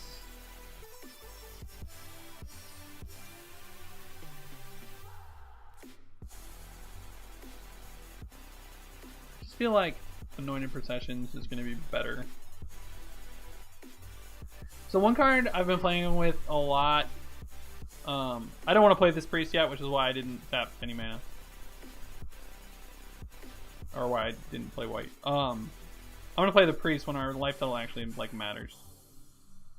As of right now, it doesn't. So I've been playing Spell Swindle a lot on MTG Arena, because it's basically like block constructed, and that card's actually like insane with Deadeye Plunderers or whatever they're called, because you like play it and then you counter something and it just grows to like a 10/10. And like once you counter something 5 or more with a spell swindle and you have multiple spell swindles in your hand, it's like impossible to lose because you're just like, oh, counter that, make a bunch of treasure, counter the next one with the treasure I just made. So I'm just playing like this blue-black deck with like ruinous, like 4 ruinous chupacabras, several hostage takers.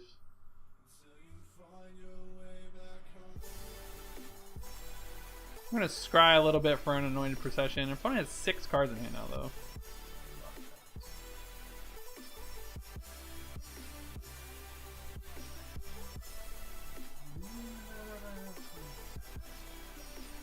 You have to answer 4 1/1s every turn. Yes, it's gonna be very hard.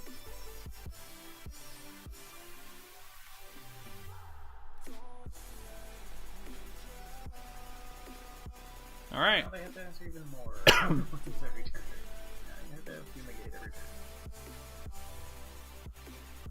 Yeah. I like Spell Swindle. I just 5 mana, man. It's so much.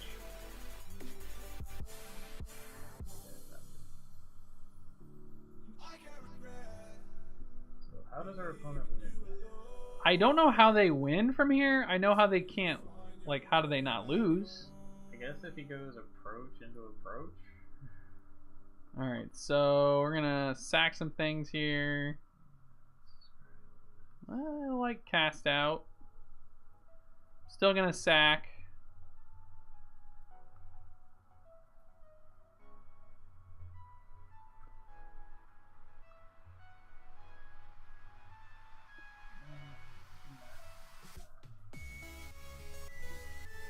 Resolves. Upkeep is fine. Sack this. What is left in our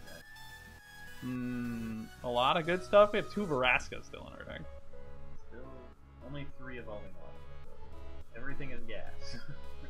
Yeah, and this 3 cards. this Anointer Priest, as long as it doesn't like get countered, also represents like something to sack.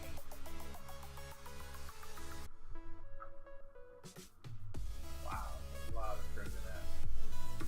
How many Baffling Ends do you think are in our opponent's hand?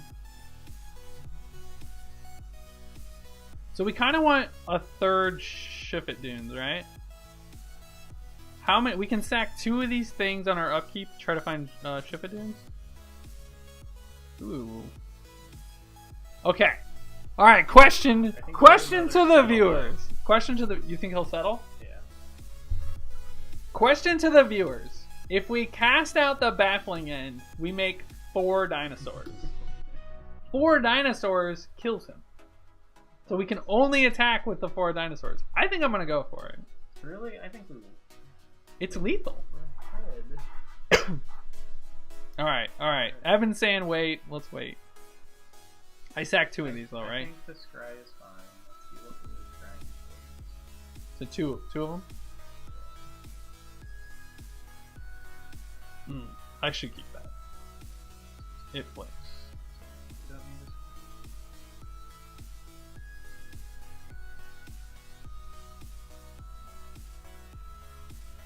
Gotta play it pre-combat.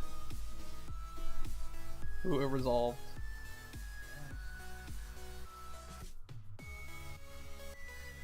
Attacking with all. It's not a big deal. If he settles, we're just gonna get a bunch of them anyway.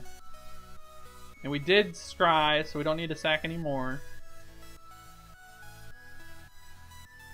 I mean, it kills him, right? Yeah.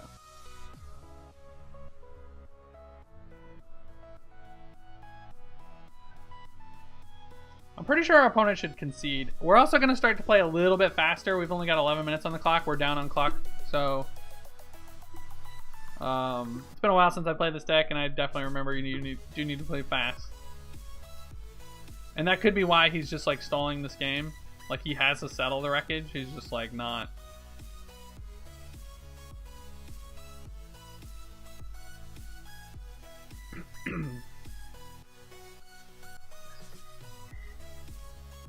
Yeah.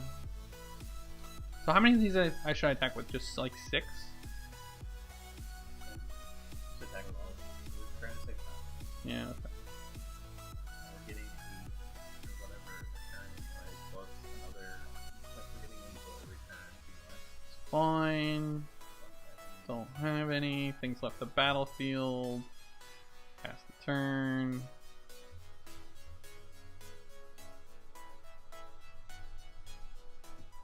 Alright, how many settles is that? 1, 2 settles.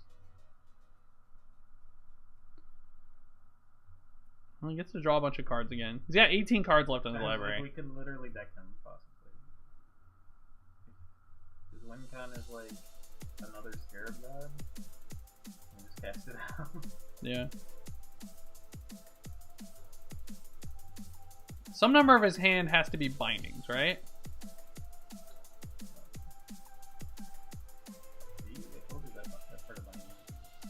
Yeah. Baffling End's fine. Yeah, 1 for 1 are 8 tokens Yeah. a turn. That's gonna be tough for you. No.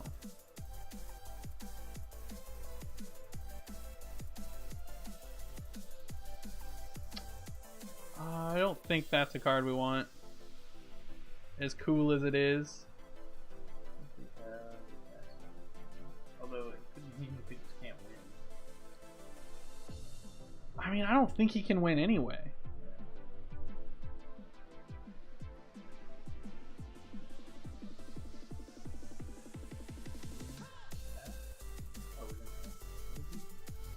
It was on his end step. Yeah. Okay, so lost. Settle number 3. I mean, this is costing us nothing, so.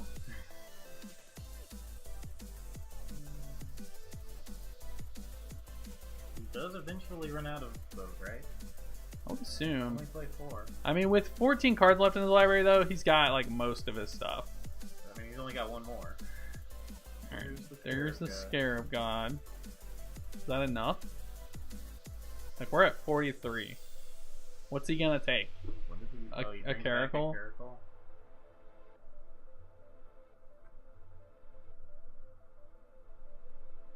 Cast it out at the end turn, right? I'm gonna start here.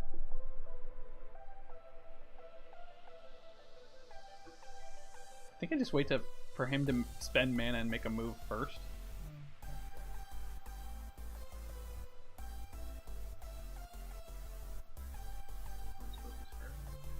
I mean, we hit like the perfect, so I don't think so. I mean, we can just attack, right? Like, he can't gain any life off the Caracals, so it's not a big deal. We sack the token, then he gets back the Caracal.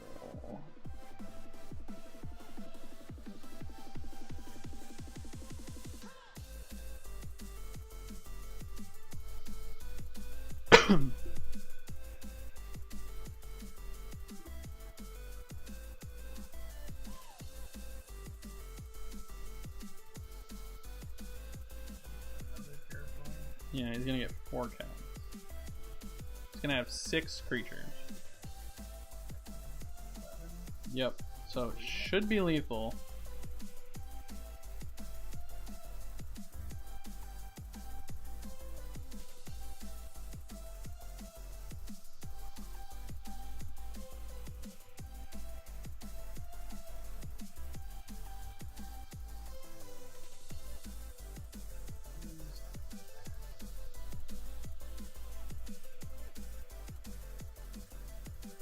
Where did they go? Did you see that? They like freaking moved. They did. They did vanish.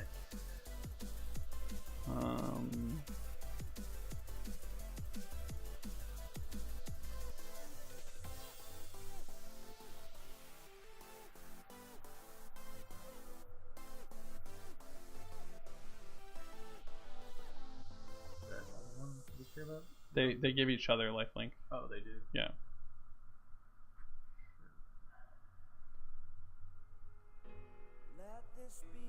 All right. Take 6. Good game. You said we weren't gonna win that game. I mean, I thought it was approach. It lasted forever. So what do we want? Do we just like Lost Legacy the Scarab God? Do we even care about the Scarab God? We went fragmentized. For bindings? Yeah. I guess then baffling ends. And his treasure thing. We probably want to rest. Oh yeah, the treasure maps. Good call. Profane Procession seemed pretty meh. Do you agree? I knew we could take a Scarab God, but I think taking out 2 Anointer Priests is fine. Oh, these Fatal Pushes go. Yeah, are way worse than... Deadeye Tracker's okay against Scarab God.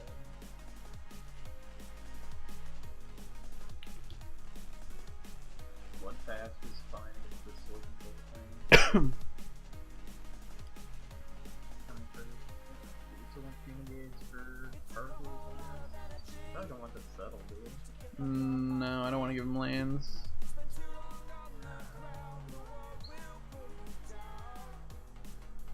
How do we feel about this? We go down to 2 Fumigates, board into more threats, have some Fragmatizes. Do we want Anointer Free? Yeah, I think it's fine. Like, it's not... Like, we can get to a life total where it's irrelevant what he does. Yes. Yeah, we gotta play a little faster. This deck is much easier to play on paper, in my opinion. You have a little bit of token management, but once you like know the numbers, you just kind of always have a pile of 4 or a pile of 8 off to the side, or like you have some dice, and you're just like end step, you know, put two dudes into play, right? I played this deck at 2 PPTQs in paper, and I never got close to going to time, even in the mirror. Although I was more worried about my opponent like playing really, really slow. Just want to say thank you for all the viewers tonight. If you're new here, hit that follow button. Doesn't cost you anything, helps me out a lot. We stream every week, Tuesday, Wednesday, and Thursday from 6 o'clock to 9 o'clock p.m. I'd stream more, but I have a full-time job. And there's no way this gig is going to pay what my job pays, unfortunately. Unless you guys start donating a lot.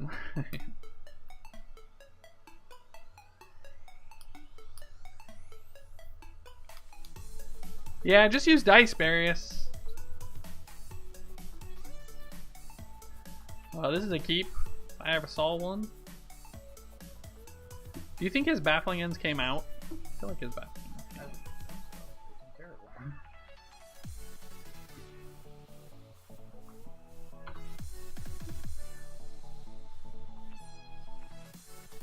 Alright, Will.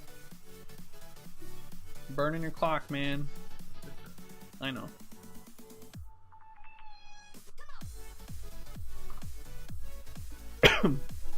Tap land. Treasure map? Treasure map would be good, actually. Play treasure map. There it is.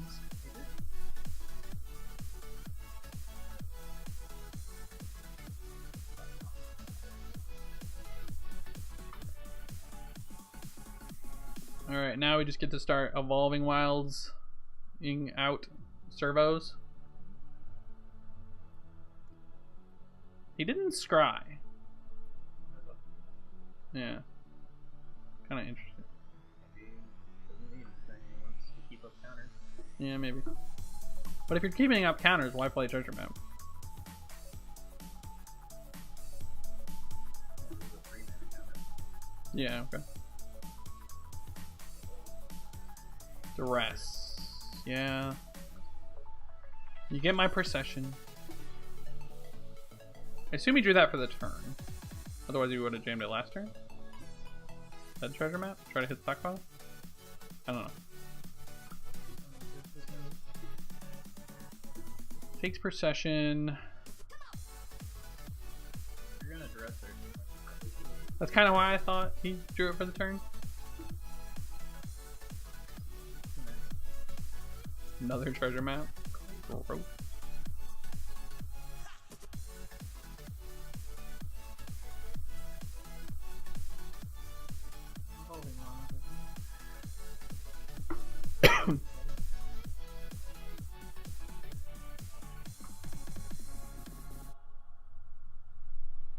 Alright. Stride on upkeep this time. Stride again. I have a good feeling this servo is going to win. Yeah, me too. He must be sacked up. Or not. Second on upkeep.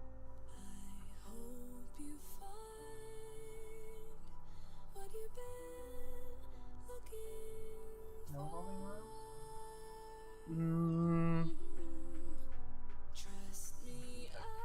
I'm gonna... Yeah, I'm gonna sack the servo. Bloodfast. Probably an okay card. And then I'm gonna play... Start. Could get Fumigated here, and then we have Evolving Wilds to trigger next turn. Or, yeah, to trigger next turn. I don't think he's going to fumigate 3-1. I would hope not. Or I would think not, I guess.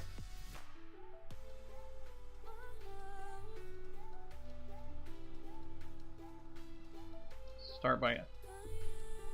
Dang it. Misplayed.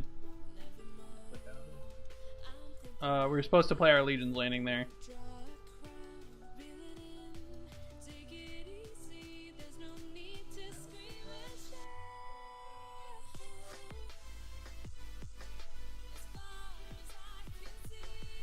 If you're gonna counter something, I would assume this is counter worthy.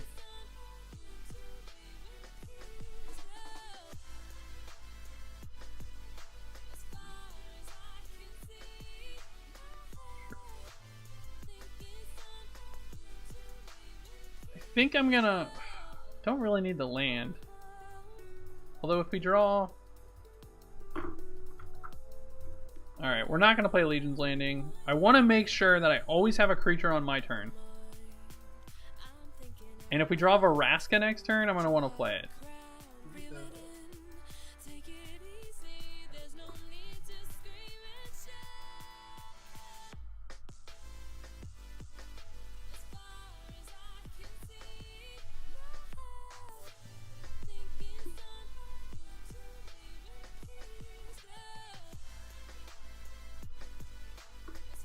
So what can we call this? Like ascend control? But he wasn't even playing. He was playing like Field of Ruins over the Ascend land, which I think seems a little wrong. I guess if you're playing Treasure Map, you have like a ton of. I don't think. Ooh.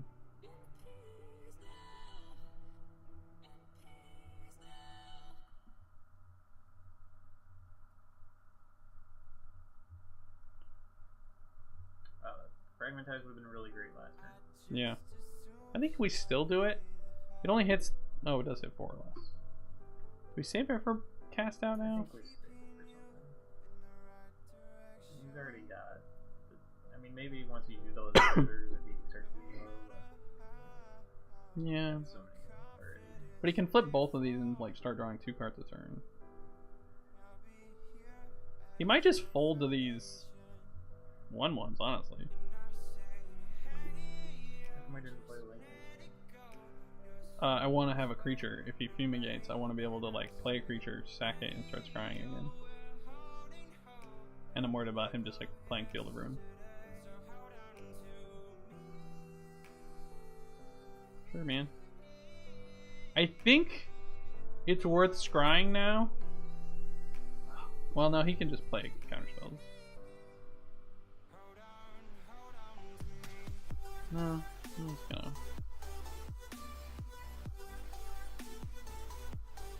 Huh.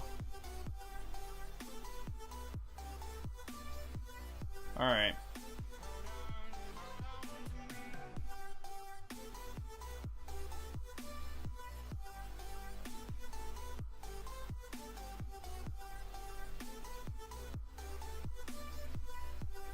Yep. Oh, okay. I thought we were getting settled. He just drew a card. Like, you have to use all those triggers to settle it. That'd be fine with this. Yeah. He's gonna have to use it. I agree, but he's not going to gain any life.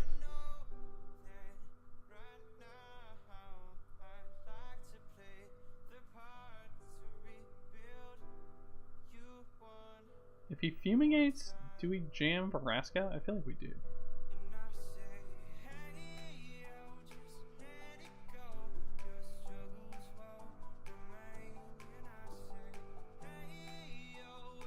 I don't think we need to scry, so I'm just gonna make vampire. Get as many basics as we can. Missed a discard. Profane Procession, what is that in your deck for? I think it's our treat. I guess.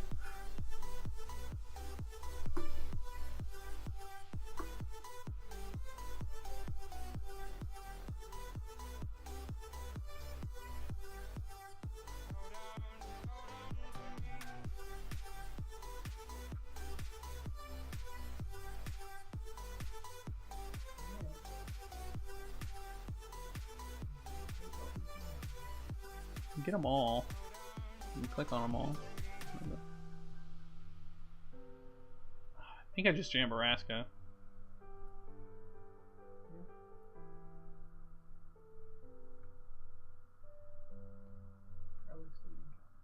Yeah.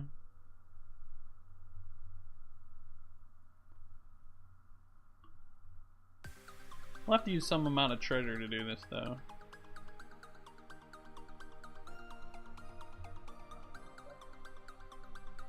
Sweet.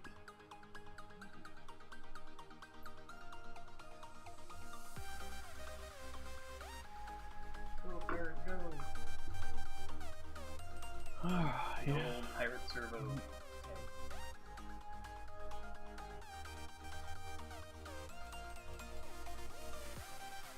Assume this is a cast out, a binding, sure.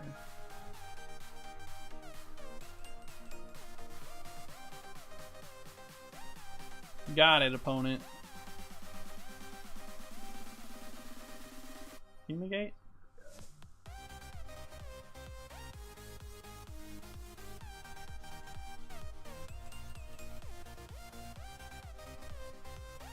So what do you think I do first? We don't have any creatures in the yard. There are 0 creatures in the yard? Yeah.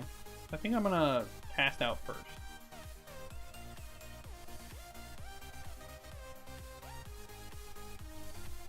What are you casting now? Just the Scarab God. If he has a counter, he'll likely use it.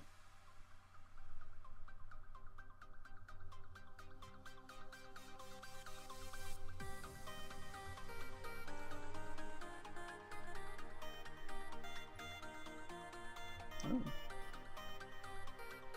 He had to negate after all. Assume he would have used it. Anything leave the battlefield? I don't think so,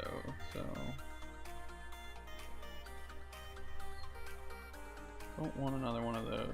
I will play this one though.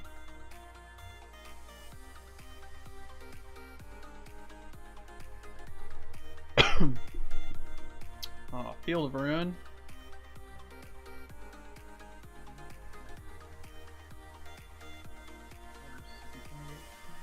Yeah, don't have any basics.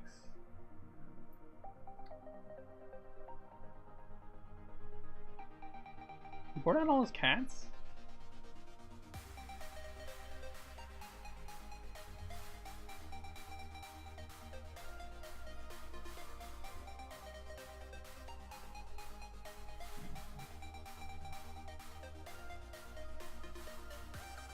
Aw, timely to rest. Alright, 3 minutes, do 8 points of damage. We might lose to time. I'm gonna wait till I have a threat.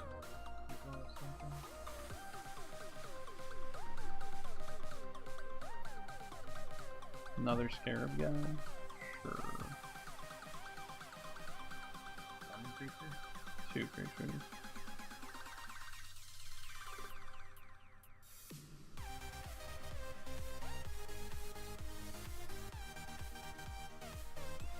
Got a negate. Got 2 negates and a Supreme one. Take the Supreme will. I don't know, but I'm just gonna fumigate.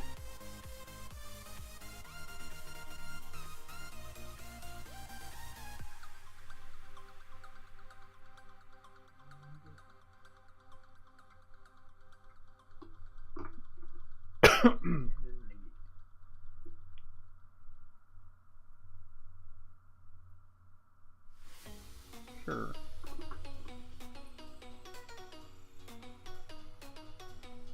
I could. That's not worth it. Never mind. I could start to finish, which I think I want to do on my next turn. The Deadeye tracker that he just got back. Hopefully he attacks with both. Yeah. Taking 9.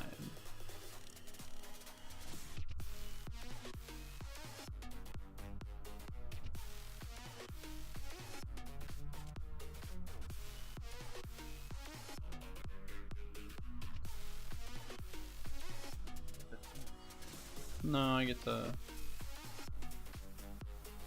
No, I guess he gets to get it out. I was thinking I'd have priority, but at least he can't start exiling cards out of my yard, like start to finishes. Oh, we're just dead, right? Yep. We drain for 1. Alright, I'm taking out all these Deadeye trackers. I don't want any creatures on my deck.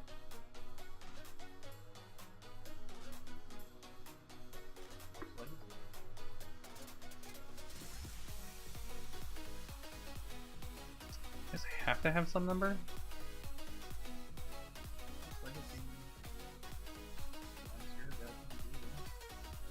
Board in 1 settle. I just don't want any creatures.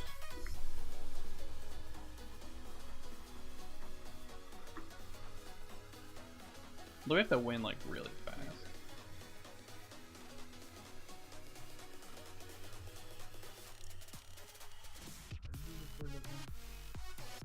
Cause oh no, didn't get a chance.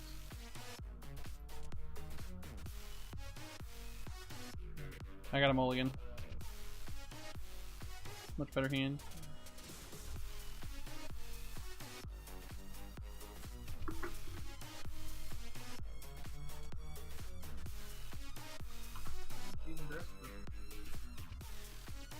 Yeah.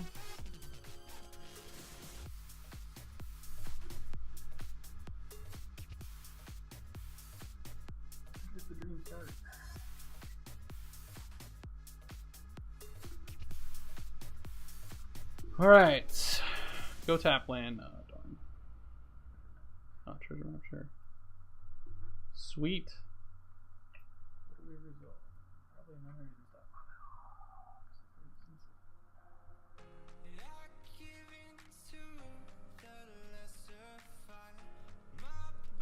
Oh, it's gonna be so close.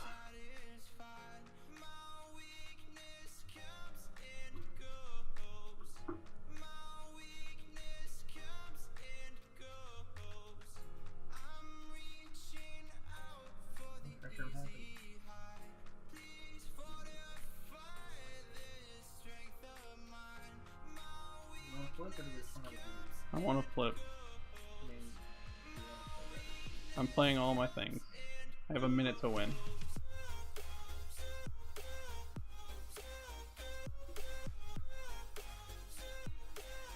Did we trigger this yet? Crap.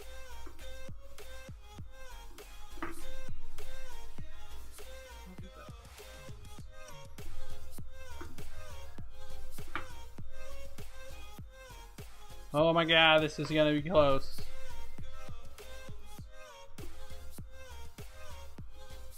We need to take our turns in like 10 seconds, basically.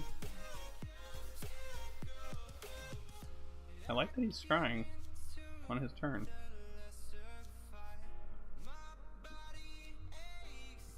That's Elena's sister. Yeah. I'm not gonna pop my map because I want to be able to like have tokens next turn if I need them.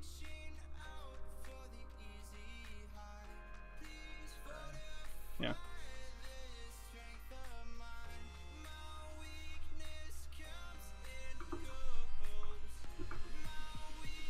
All right. A lot of pressure.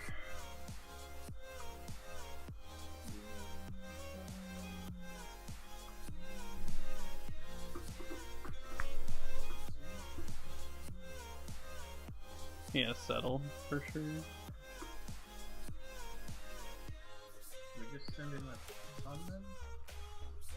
6 maybe?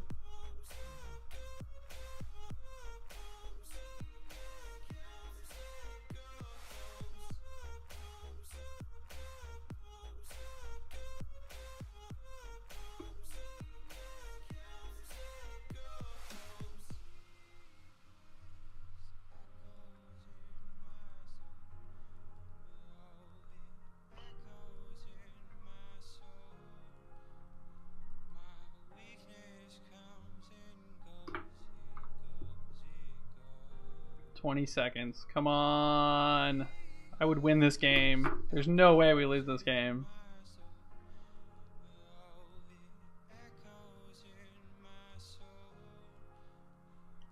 I just want to like pause until fumigate. Can I just like pass until fumigate?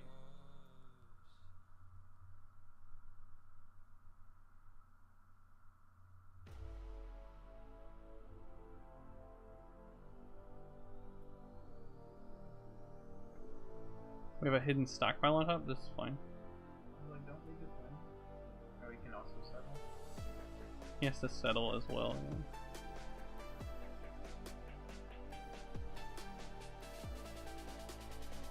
Haven't played a land. I know.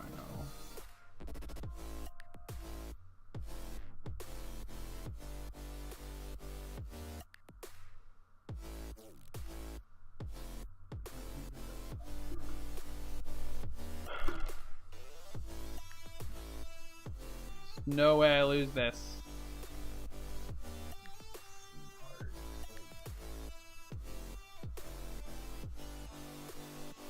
No way I lose that match. Our hand was amazing. That's fine. Is what it is. I'm chalking it up as a win though.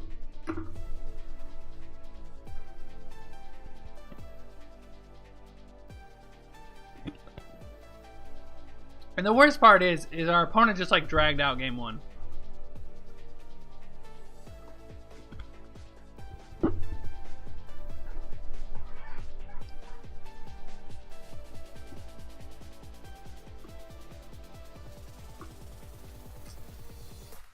I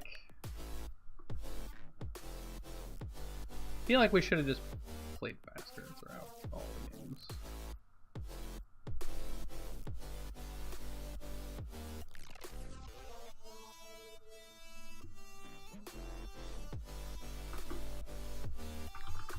It is what it is.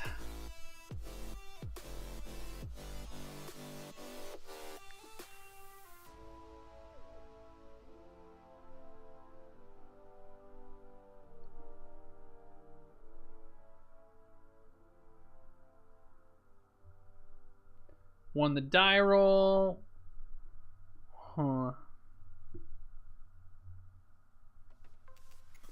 I'm gonna try to mulligan into hidden stockpiles, I think. Oh, that was... Maybe I was supposed to keep the last one. Oh god.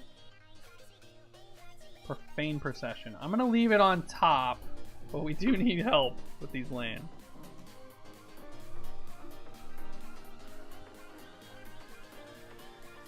The good news is if we're against like mono red, we have answers. Or like we have 2 anointed priests. Alright. Really? Another Fetid Pools deck?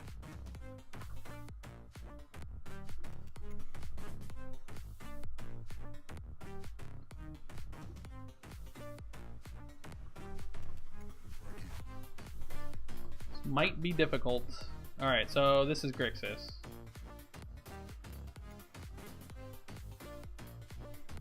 Darn. Land there and resolving this profane procession would have been gas.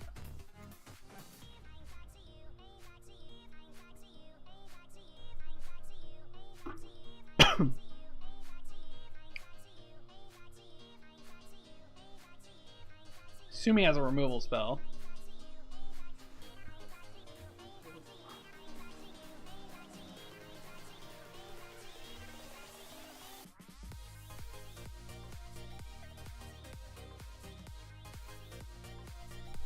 Only one energy then. Why even waste my time with trying to block? Moto. Land. Ugh. Land! I'll take it.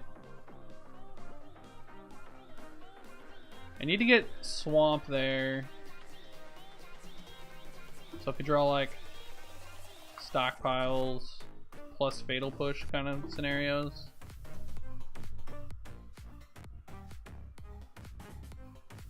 Can't get the forest. There's argument to get plains, but we have Shephet Dunes. Sure. You're gonna do it for 0? Just gonna lose to mono Glint Sleeve Siphoner plus a bunch of the removal. If we can draw 2 lands in a row, I think we're having a real good. We have a real good shot. Is this okay? Like another one? Oh, we harnessed for 0. Sure.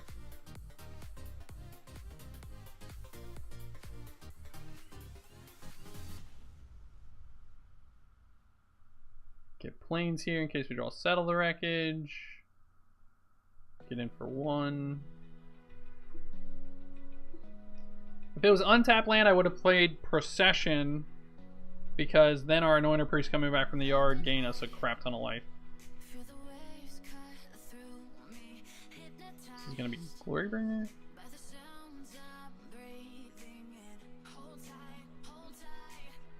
Untapped land would be pretty good. Well, this is a matchup we thought would be pretty good for us. So. I mean, we mulled the 5 and we missed a land. Scarab God. Alright, need a land. Need a land, deck. One time.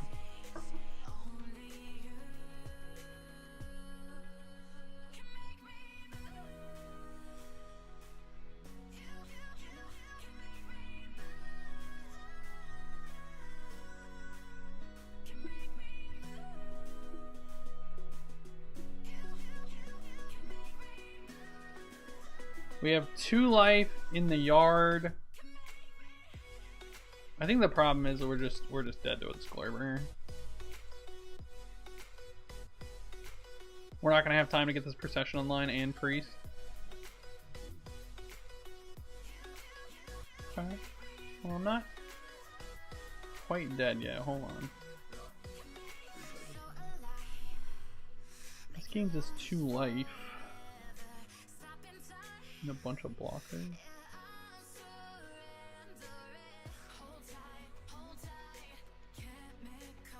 I don't know. We're not out of it yet. Dead to a Glorybringer though, for sure. Sadly, Fumigate's not a draw. So many cards.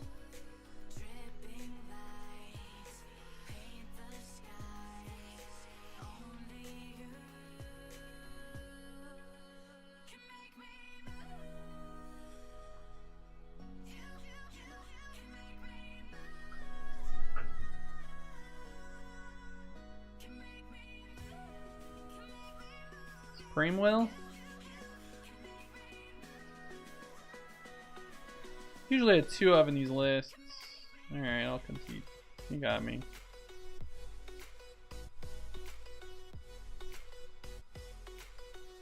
Session in. I don't think we want Duress. I don't know how you feel about Duress.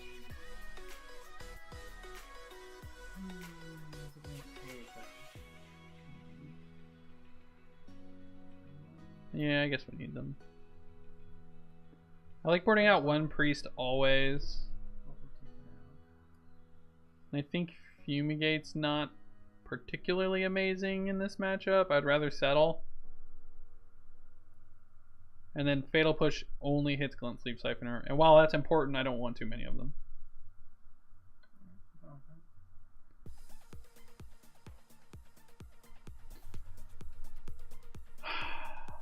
I feel like if we had a reasonable hand, we had a shot there. We drew that triple. I still have that triple conspiracy idea or thought. And it's only match 2. And it's 8:30.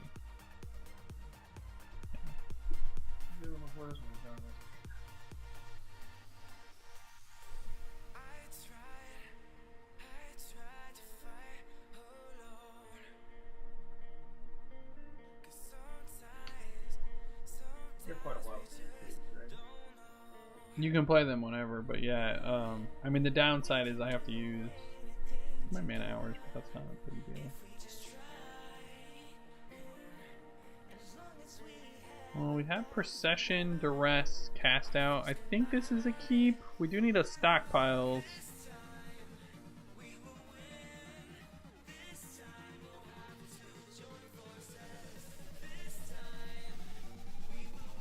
We're gonna draw one like a champ, though.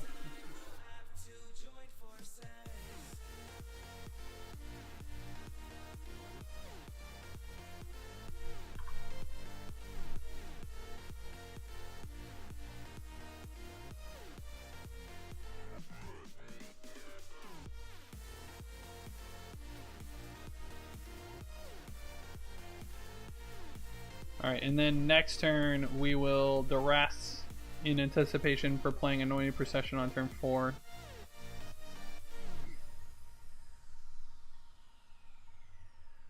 I don't want to pop the map until we get hidden stockpiles or we need the land.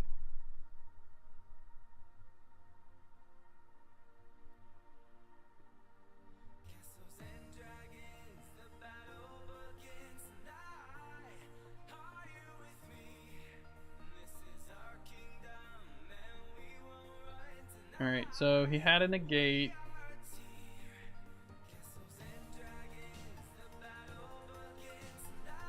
He's got a Scarab God, a Whirler Virtuoso, and a Glorybringer. Are indeed. We can kill the Whirler. Unfortunately, we can't do it at instant speed. Hopefully we draw a land so we don't have to pop the map. Okay.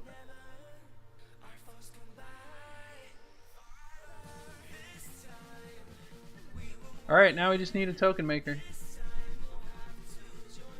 We have Legion's Landing, start to finish, hidden stockpiles, all in our deck. That can get us there.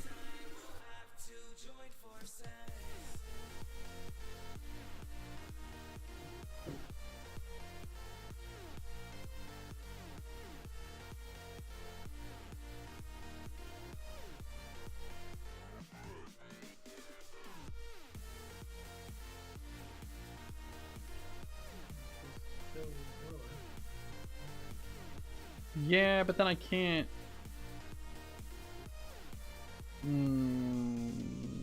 It was actually a mistake to play this. I should have popped a map, got forest, pushed, and then I would have had cast out still open. Should have thought about that a little bit more. Because I definitely want to cast out next turn when he taps out.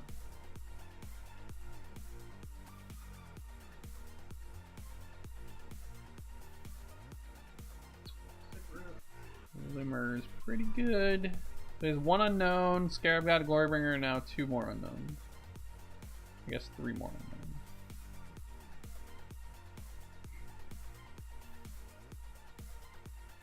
And he can make a Thunder.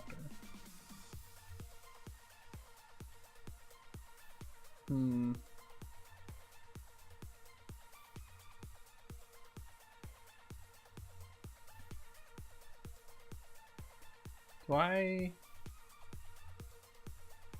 guess if I was killing that, I should have done a response.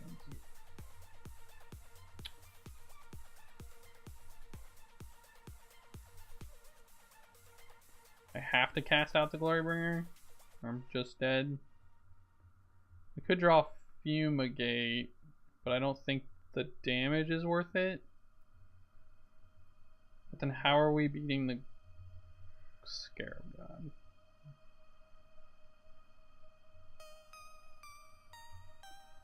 We're gonna beat the Scarab God by drawing another cast out, I guess.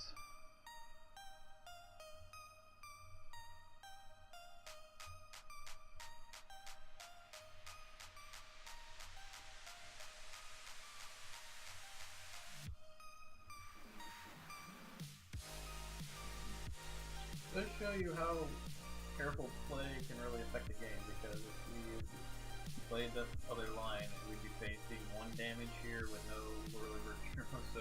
Yeah. That's about how much we do. You're not wrong.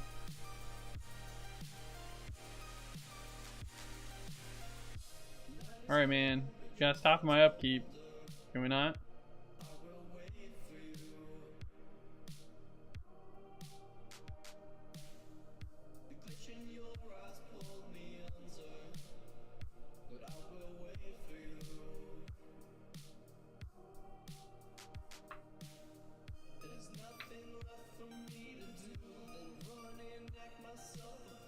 Blocks Whirler. Kind of.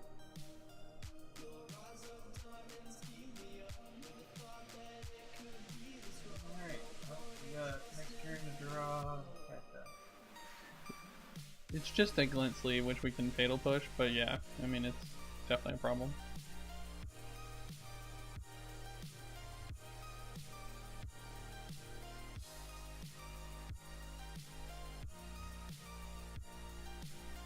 This deck is way too click intensive online. There's just too many phase changes. Like, you already have enough things you need to click on. I definitely think this deck is strong. Just don't know how strong. Needing answers to cards like Scarab God and Glorybringer and Phoenix scare me a little bit. And I don't know how many like 4-mana enchantments you can really realistically run.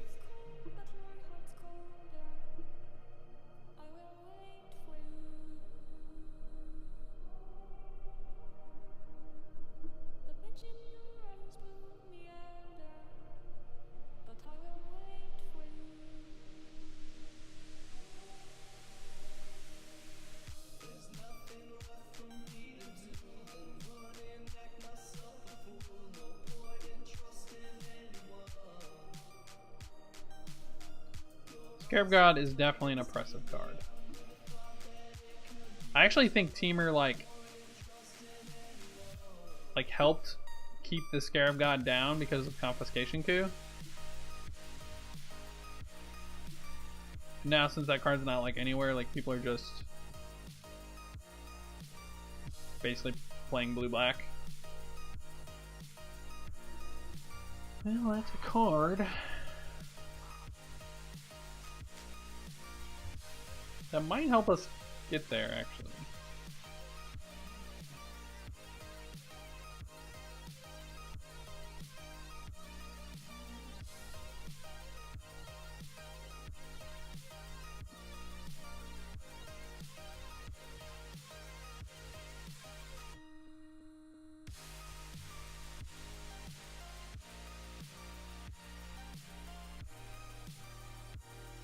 That's 2 life a turn.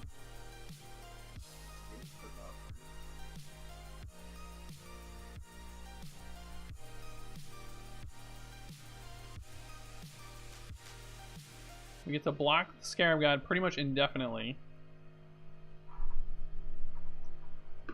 We can actually like sack our priest next turn.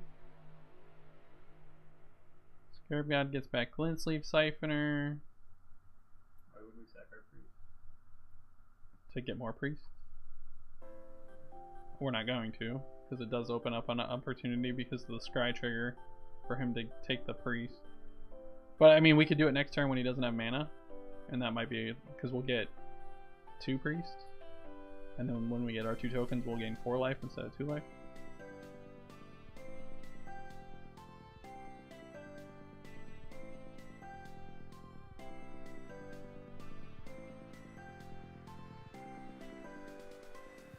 think we should make that line.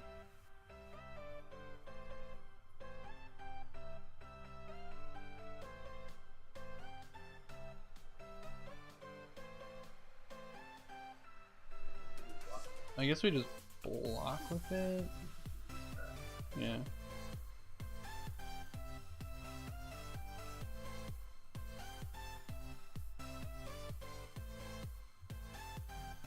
I think we want that. Make 1/1s indefinitely.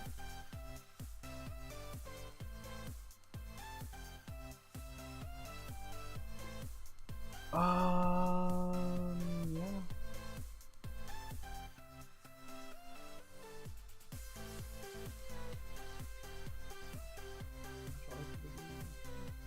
Just 4. Yeah. And then 4 every turn at the end of the turn. Plus 2 offense. Yeah, it's gonna be a problem for everyone.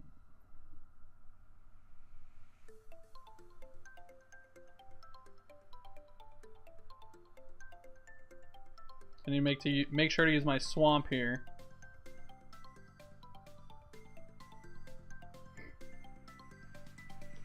Alright, so if you ever play against Abzan tokens, here's the rule. Always block after turn 5, never block before turn 5. It's basically the rule.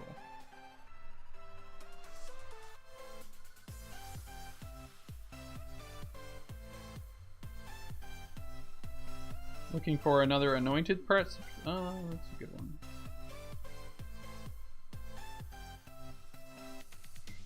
That makes 4 tokens. Can be act as a removal spell.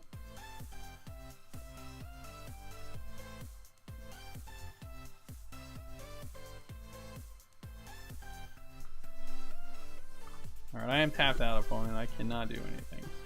You have free reign. I mean, this is definitely a deck that doesn't really care about Scarab God. I think the Glorybringer was definitely the bigger threat. He needs to remove both of our Anointing Priests, but now we can make 2 vampires to gain life as well.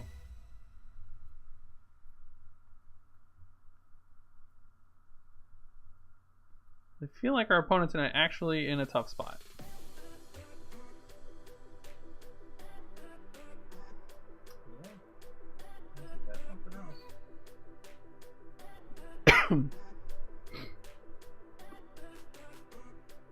Chandra could be scary. Don't really have the ability to pressure too much. We will if we hit another stockpile. Yeah, in another turn or 2.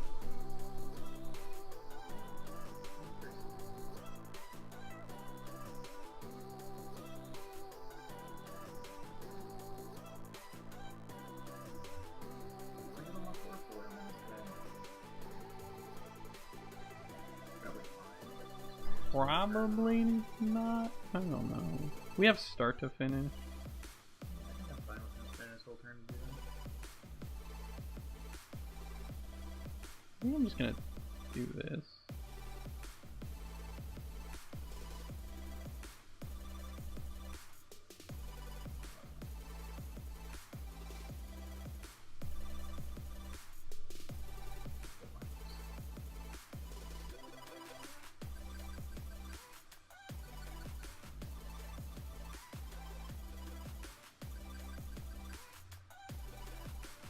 I don't really care if he upgrades that.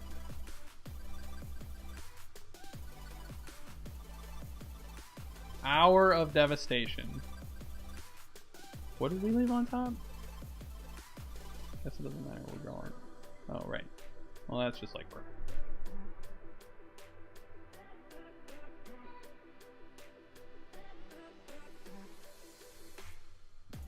And then we can sack 1 for free.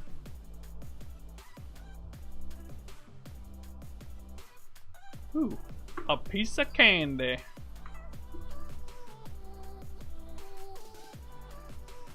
I mean, this deck does not care about board wipes. Usually. Play your Scarab God. It's fine. How many priests did we use? Just the 1? Cool.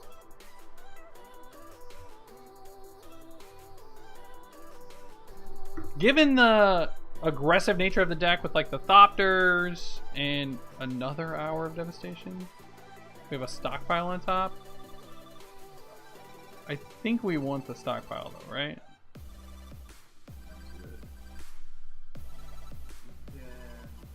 Stockpile And no, but we could do that next turn.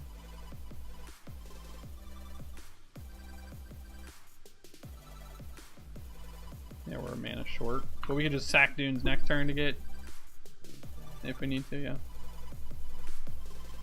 and that'll make us 4 servos. Surely he doesn't have a third Hour of Devastation, right?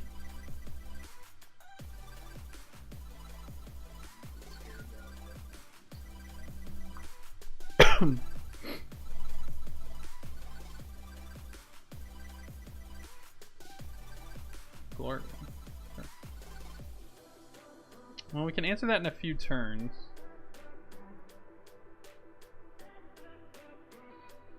You just answer it right now. Sweet. So this is a nice little trick and why I like Vraska in the deck. So we can sack a treasure and that triggers our stockpile.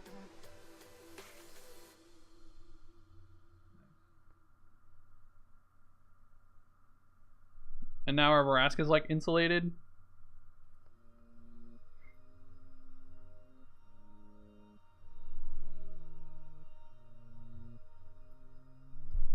And for a game that looked like we might lose, I would certainly say I did not think we were a champ at the start. Come back to at least parity, if not go ahead.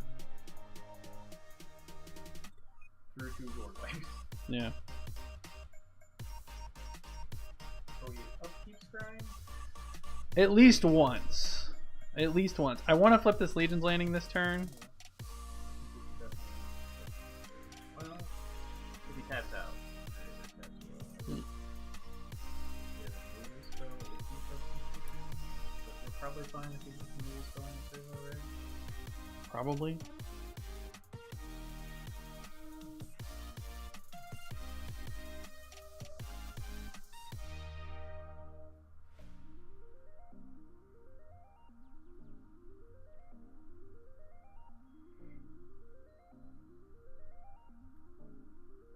Get back.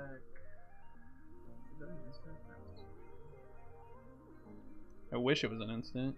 So you put it on the bottom? I put it on top. Yeah. So you're gonna kill her I'm actually gonna minus and kill the Scarab God with it. Just to, So just for going to tempo. die, Like it's gonna, yeah. Like no reason to give him a Glorybringer. Please let me swing.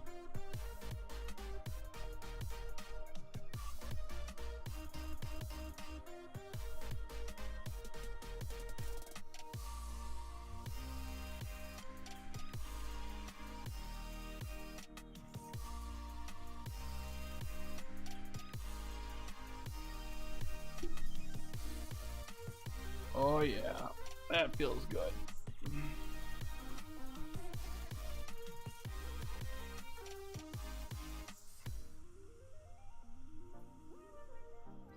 Does Vraska die? It goes to 5. Does it? Yeah, it gets +2. Oh, well, then you probably just plus. Yeah, I guess we just plus and then sack a treasure.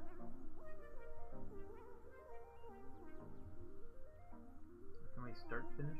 Or do we have a third cost 6? Oh, we can do Cost both. 6. I could just finish the Scarab God. That actually seems.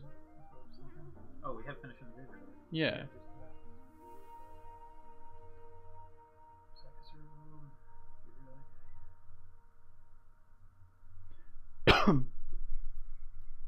Just gonna tempo you out, sir. I don't see how he wins this game. Other speaker doesn't really do anything. I think I should hold this start. Yeah.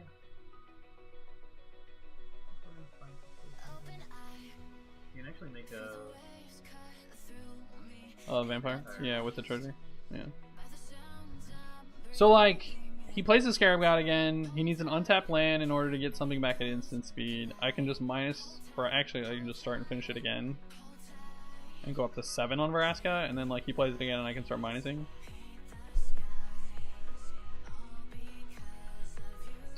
So far I would say this feels favorable. As long as you don't mold a 5 and get triple Glint Sleep Siphon out of the game.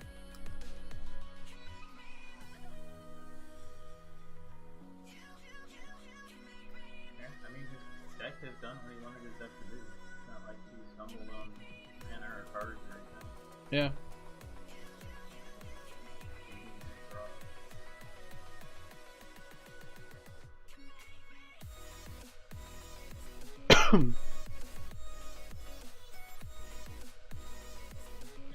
So he didn't negate or supreme. He can't supreme the finish actually. So I think I'm just making a vampire to play around Supreme Will, but he didn't negate. So I would assume he doesn't have a negate.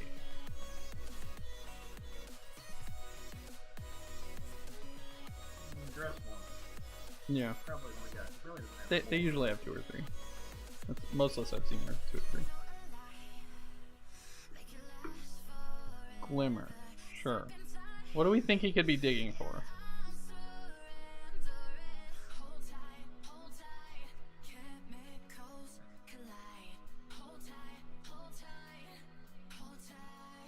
He's at 12, so this Sheep at Dunes actually represents lethal. Alright, so yeah, he just conceded. Alright, well, that was a nice little comeback. I actually liked Anointer Priest. I don't know how you felt. It was not good game 1 when you do triple of them. Yeah, I kind of agree. I think I like this list. Do we want Deadeye Tracker?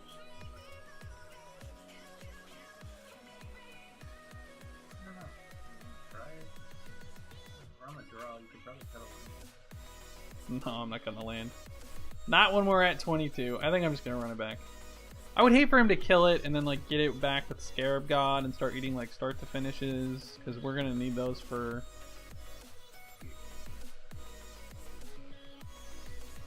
So we know he has 2 hour of devastation. I don't really get. Very difficult. Like I feel like the sweepers are fine in like blue-white against this deck because you can get rid of the annoyance concessions and like stockpiles with things. But like when you can't answer those cards out of Grixis, Yeah. they're just gonna be the same number of tokens coming back next turn. Like it's literally a turn. Yeah, I agree. It doesn't get you anywhere. Well, this hand's gas. We even have our Arch. Try it out. Hopefully we do not get duressed. That's the problem with this deck. Like it is so reliant on hand. Yeah. The games where you have it and the games where you don't, it's just night and day. That's one of the reasons I think start to finish is a necessity in this deck, because that card can really really keep you in the game, whether you're just making a bunch of jump blockers or you need it as a removal spell. I mean, it's kind of both.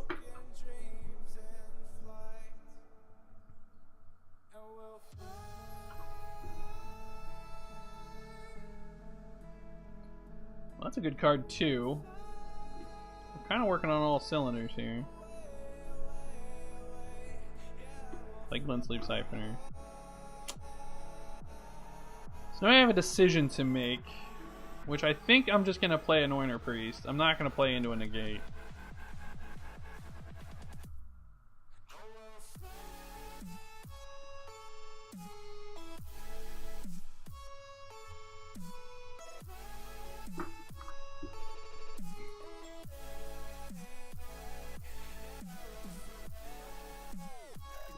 Nice, nice.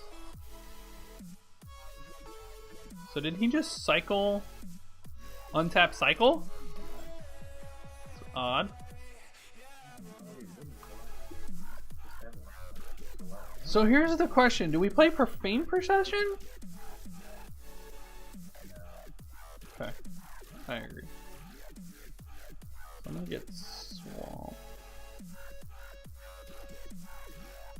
Ooh, I like that draw.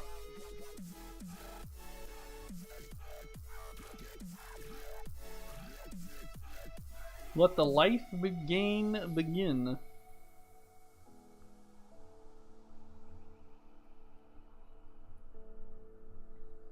Now I kind of want to find an untapped land here. We can sack in and we can scry in the turn. Yeah, I know. Because we have the Evolving Wild. Got no gate mana up, so I don't think it's worth. I'll just play Anointer Priest again. Well, you can attack first. Yeah, I'm gonna. Oh, no.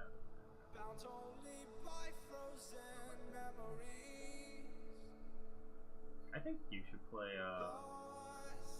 Profane. That would get the Because then he like negates. He has to tap out though for something eventually.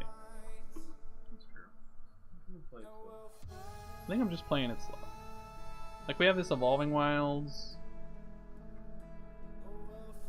I probably want to get white here. Not yet.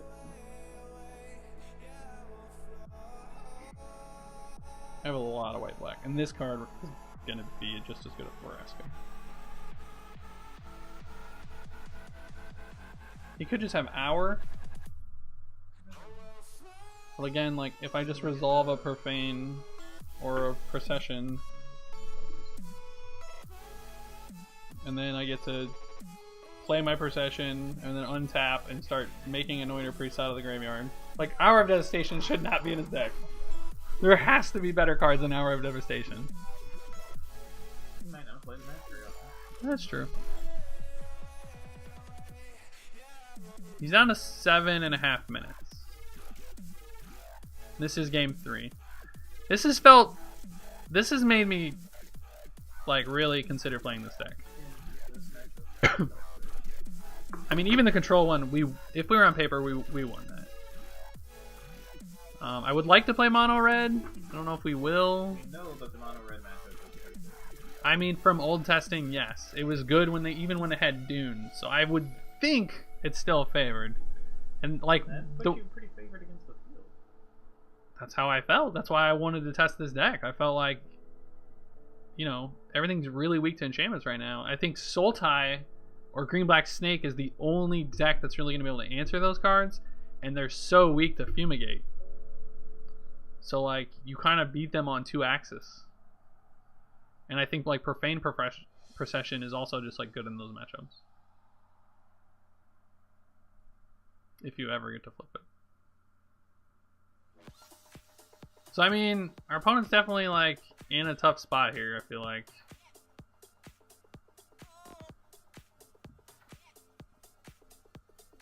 We're giving him the 1 power beat. Pretty good. Am I scrying on upkeep? Or end of turn, I guess. One goes. I mean, he's taking so much time. I'm trying to think about, you know, what our next play should be. And that's a mistake I commonly make. Is I'm like, all right, it doesn't matter what he's going to do. I'm going to do my line because I've already thought a ton about it. And then I end up like drawing a different card that I didn't think about or something. And then I like go with my original line when my new line was much, much better. I make that mistake a lot. I know that's one of my weaknesses. PVD said what he likes to do is like draw like at the end of every turn, and when he draws, he just like doesn't do anything, and he just like takes a look at the board, make sure he's not missing anything, and then he takes his turn. And once he figures out everything he's gonna do, and I've tried to adapt that more in my play, at least not online. Because when I'm streaming, I'm not just going to like sit here and do nothing and be quiet. But when I play in paper, I try to be much more calculated. My playstyle in paper is definitely different. So is our opponent just like tilted and they're just like letting their own clock wear down? That could be what this is. Our opponent has not done anything for for 3 minutes. He took a like 2-minute break and then played an island and then took another 2-minute break. So Yeah. the island makes me think that's not what he's doing, but I don't know. He is getting into the danger zone. Time. Got 4 minutes left. I know you guys can't see that easily because of the banner. I do want to... I'm working coverage for Nerd Rage Gaming now. I'm actually doing their coverage with Matt Bamonte. Our next event is February 10th, and it's in Illinois, up near Chicago. Opponent making a play. Glorybringer. Okay. Doesn't seem like it does much. Is he gonna exert? He did attack. I can't block. Oh, he could. Could have just let it back to block. So I think now, if we draw a land, I want to play Profane Procession. Because I don't know how he beats that card. So I think I want to scry.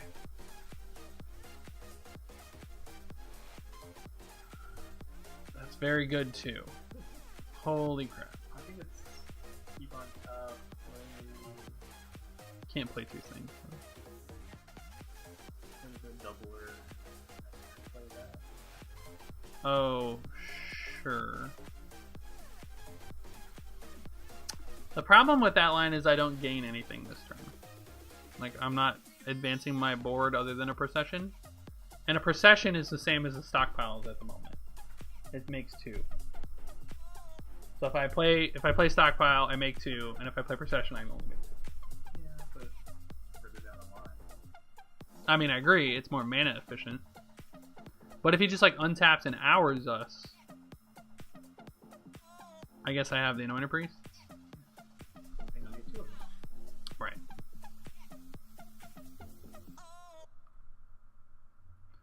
Is there any reason I wouldn't want to attack with everything? I don't think so. He doesn't have any ground hasters that I'm worried about. He could have another Glorybringer, and that was kind of his decision point. I think we can race that, funnily enough.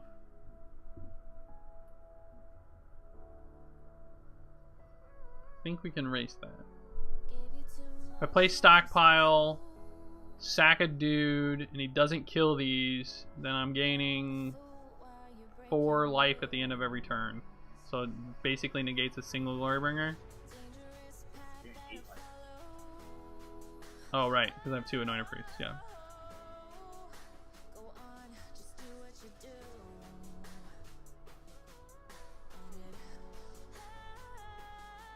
End step, he's doing something. Vraska's Contempt.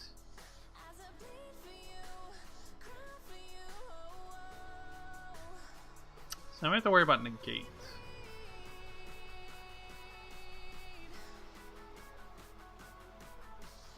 I guess I just go with my original plan, right?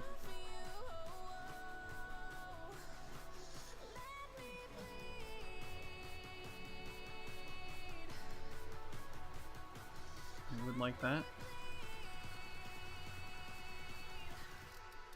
So I've negated the Glorybringer attack. And we have a City's Blessing.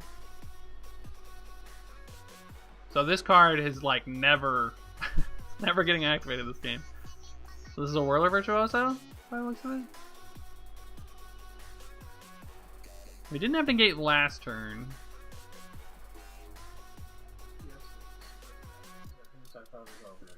Yeah. Supreme Will, so he must have drawn it. Or I guess he only had 2 mana up.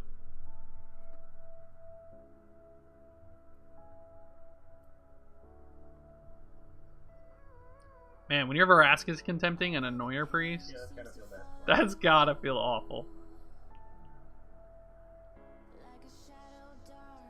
I think the bottom was 30. Like that.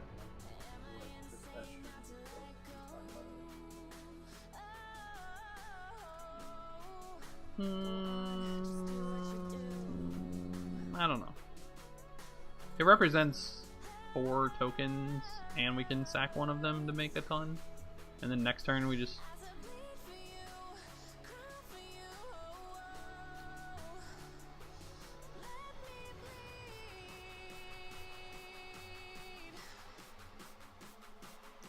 Put them down to 2 minutes on their clock.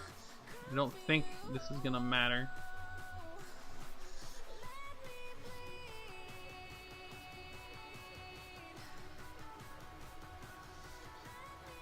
So if he goes to kill Anointer Priest, we're gonna start in response. Make sure we get our life.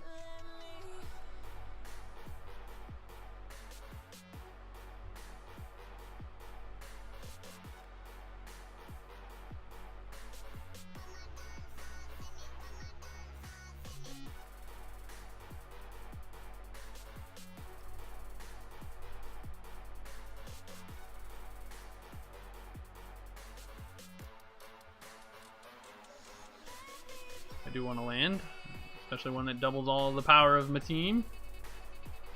Alright, so he's got something here. Glimmer.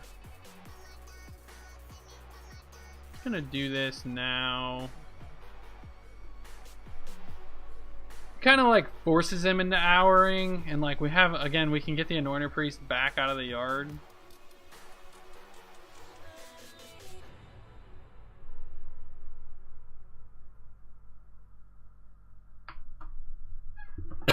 Gets rid of that annoying voice.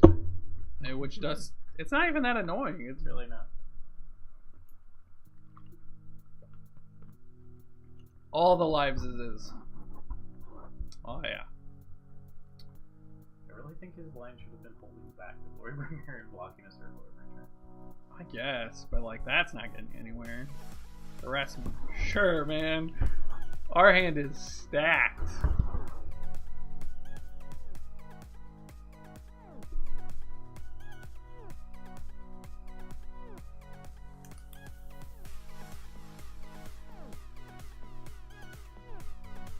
And we have like a half a card in the yard if we need it.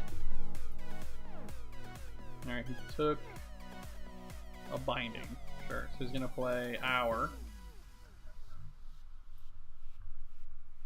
Now I think I should just play Profane Procession. Okay. He's just gonna concede. Had enough. Are you calling good? I've had enough. Alright. Hop gets to see exactly how screwed he is. That is true. Alright, well we started a little late, so we're gonna do one more. And then we're gonna have to call it a night. And I'm just gonna have to finish the other two, maybe over lunch at work tomorrow. Thanks, man. Thanks for coming over. That matchup felt really good. Yeah, I will say. it did. Like, I literally thought we were in an unwinnable position and really won. Yeah, I agree. Are you going to the thing tomorrow? The one box? Yeah. I should be there. Probably this. We'll see. It's either that or green red. I might try green red tomorrow. See ya. Drive safe. So we're gonna run a little bit later than normal because of the technical issues we had with mana traders. I do apologize about that earlier. Not much we can do there, fortunately. Thankfully, their tech support was rather quick. At least to get back to us.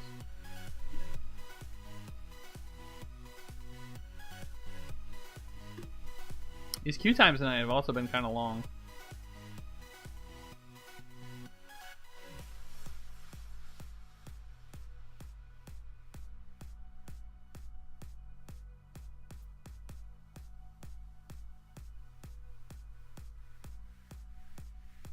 Funnily enough, we lost game 1 to a very aggressive start followed by a Supreme Will out of the Grixis deck. I also saw a couple of matches go that way at the latest Nerd Rage Gaming Championship trial. And so I'm almost wondering if, like, that's just a better version of Grixis. It's like trying to end the game quicker.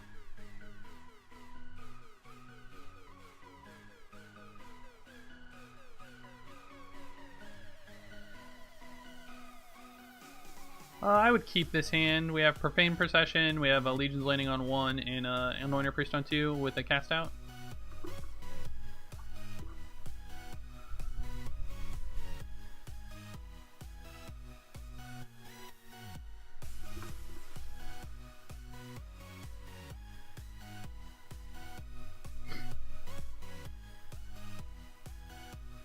Field of Ruin, huh?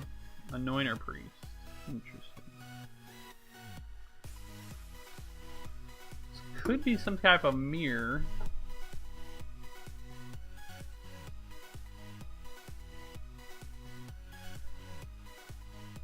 Don't want to give up my vampire quite yet.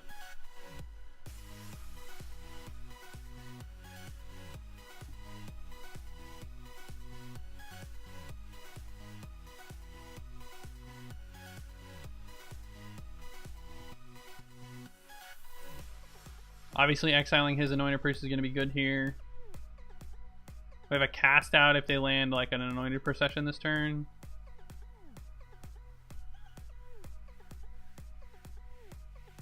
There's also a blue-white Embalm deck. Yeah, okay. So we're playing the mirror. But it looks like he might be Esper.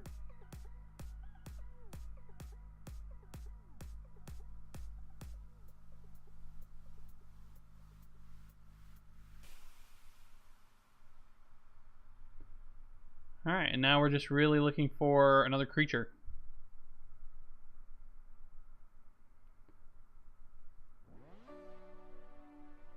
Champion of Wits seems like a good card to exile with Profane Procession.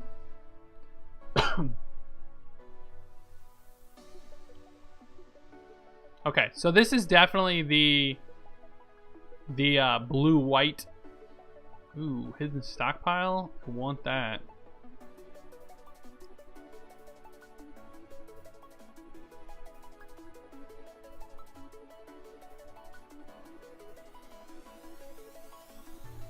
We'll get Swamp with this. We'll play that. Gain a life. At the end of turn.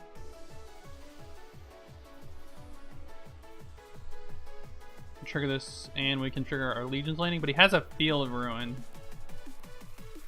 It's not amazing. But yeah, I think this is just the blue-white Ixalan's Binding. Yep. Seems good. We're gonna need to find our own Ixalan's Binding now.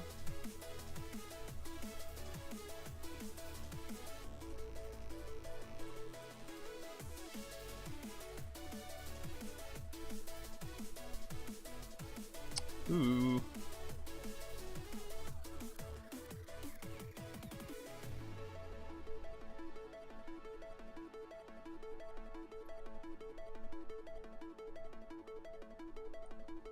I want him to use his mana.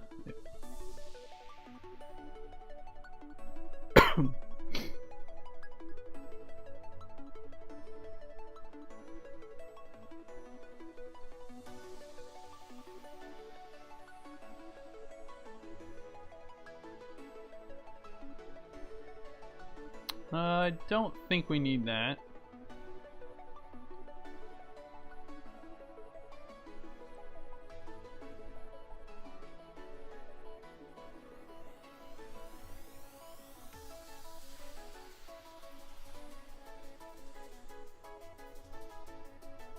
Opponent has 2 cards left in their hand. Oh, that's scary.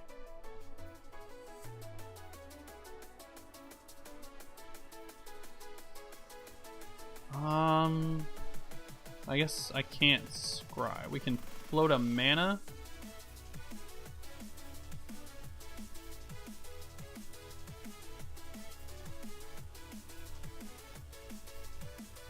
So Veraska would be a good draw. I think it's probably worth trying to scry into a Veraska.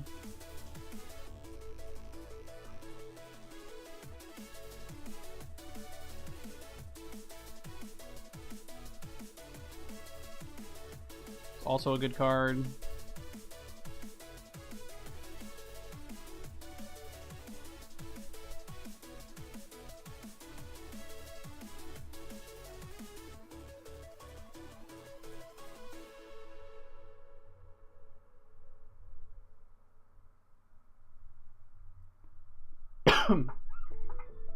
Alright, so he has 2 processions, but we have 2 stockpiles.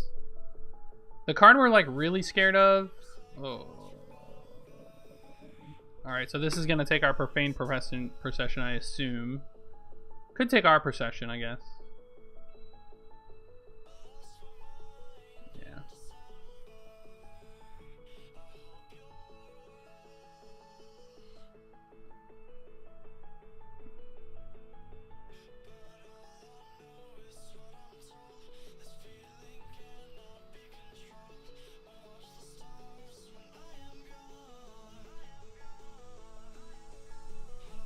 Should be an interesting game.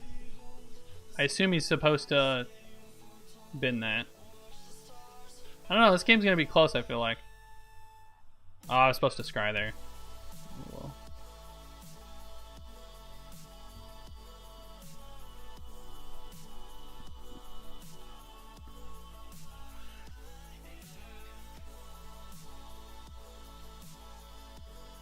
Alright, I think I'm gonna sack this priest, actually. And then on top...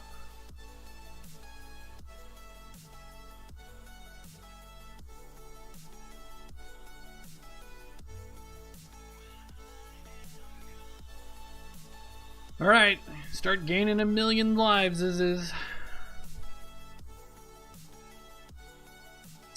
Ooh, I like Hostile Desert, that's spicy.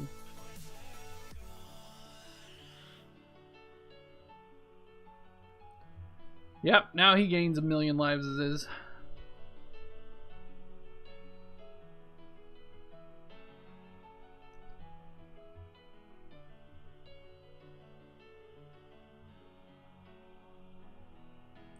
So it goes to 62, we're at 44.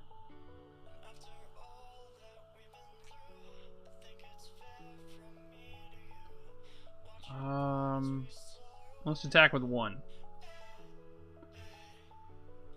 No reason to use our mana if we don't need to.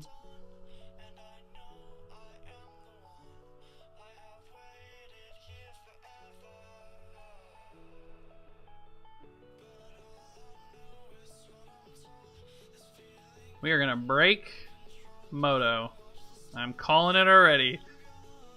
Dear God, this is both ridiculous and incredibly entertaining. Yeah, I don't disagree. I think the Settle of the Wreckage might be very good for us.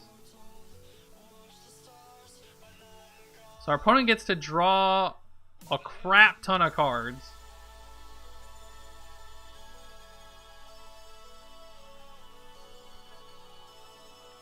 It is a May, notably. Yeah, I was gonna say they could deck themselves if they get too busy with these champion wits. There's a way to click these, and I don't remember what it is, to put them all on the stack. I think it's F7. I don't know.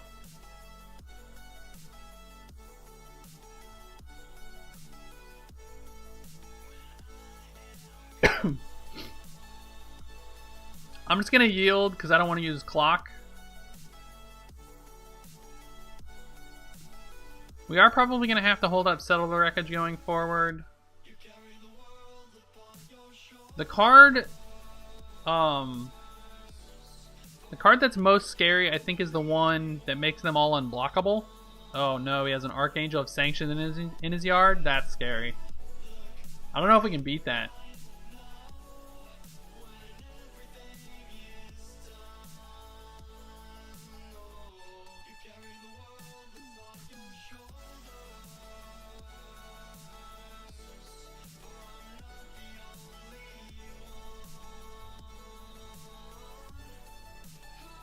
That is going to be hard to beat.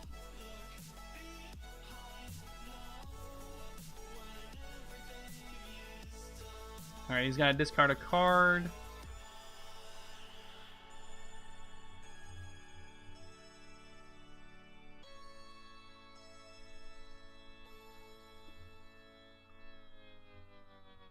I'm gonna top it, I guess, so we can gain like even more life.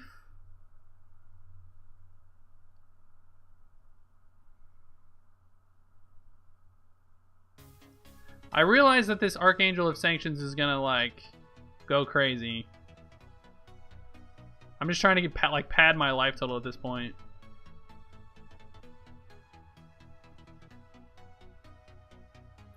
I also have no idea how my opponent's gonna like properly click all of these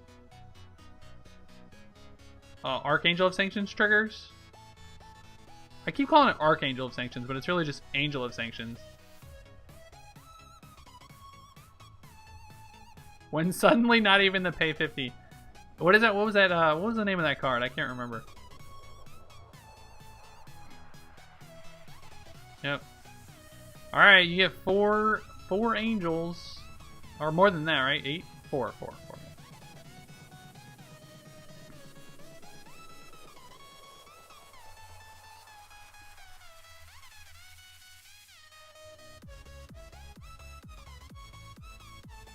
Yeah, Aetherworks Reservoir or something? Yeah, Reservoir.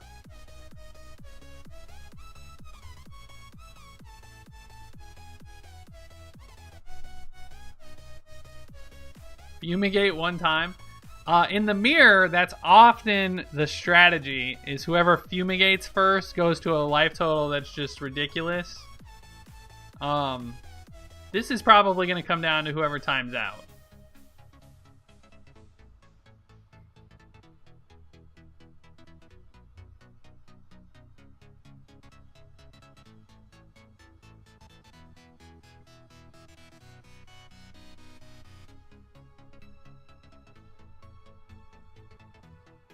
I think I just take this.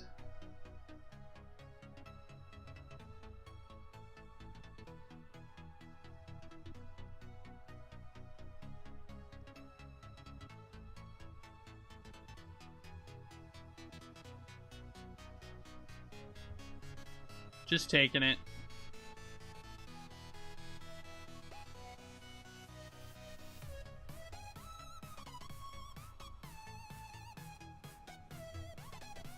Look, we went down to 91 only.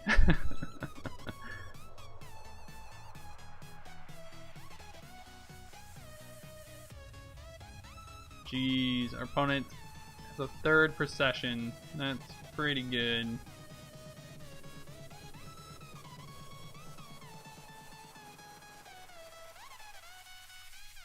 Like, I want this card, but I don't think we can cast it next turn.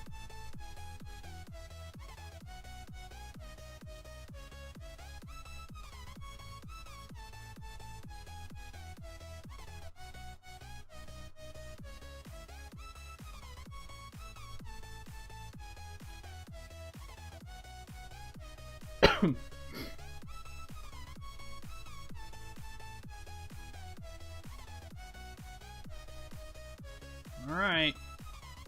Here's hoping.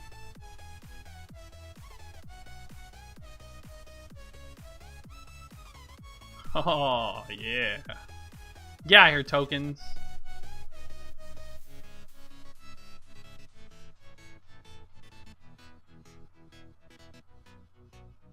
He appropriately did not attack with his Angel of Sanctions, though. It's a lot of cats. It's not going to be enough cats, though.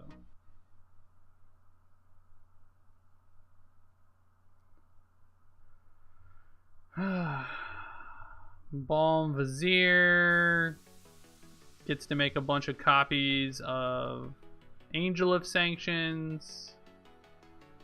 Assume some number of them are going to hit these Anointer Priests. Alright, so we definitely are looking for Fumigate.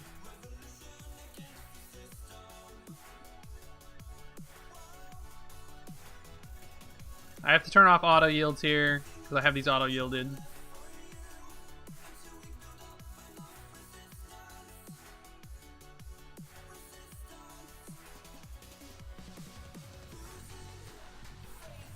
Alright, so I'm going to sack this.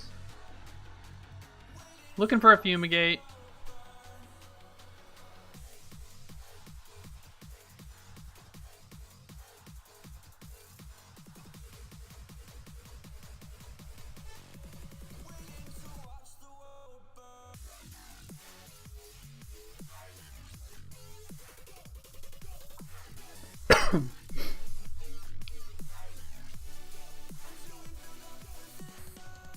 Yeah, I mean, we're really not interacting with it at all, but I do agree it's playing out pretty well. They've been through all but 18 of their cards.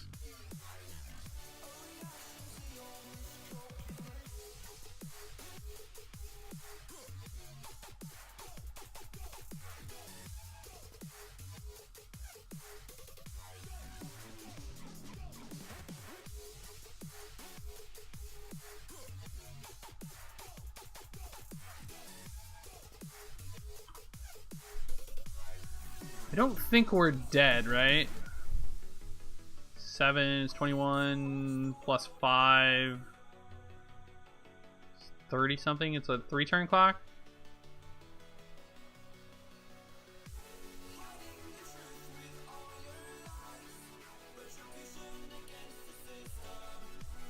He's making more cats than we are, so I'm gonna go ahead and make these blocks.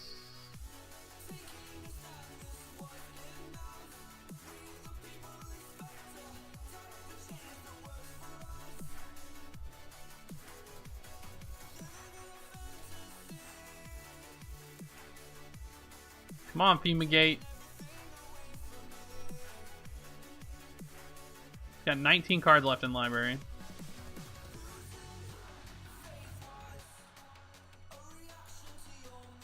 $13 cards.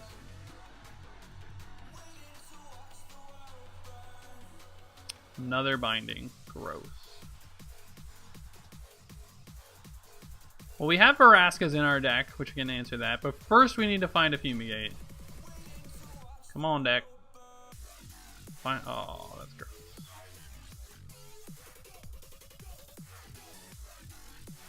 Fatal Push is not.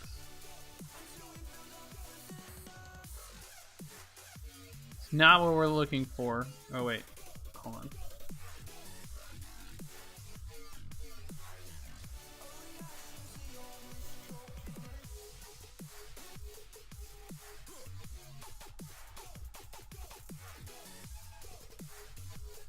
We're going to be bringing in our Deadeye trackers for this matchup.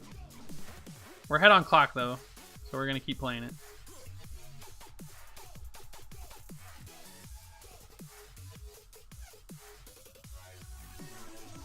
Can't remember if I can Fatal Push these.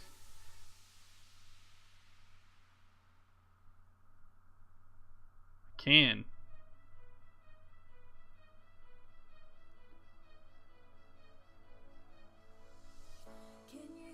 Alright, we gotta find Fumigate.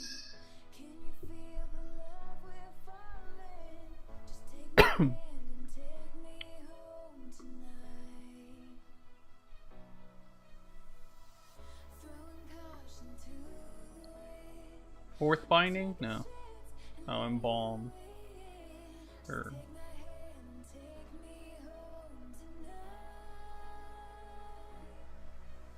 He has no more Viziers in the yard. This deck's sweet, man. It's pretty spicy. Turning off auto yields, making sure that I get priority before this happens.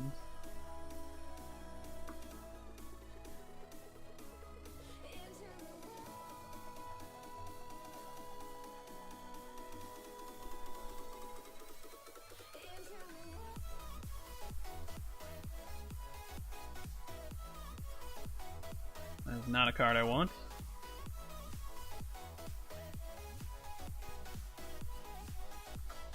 It is a card I want. We're conceding to a counterspell, so...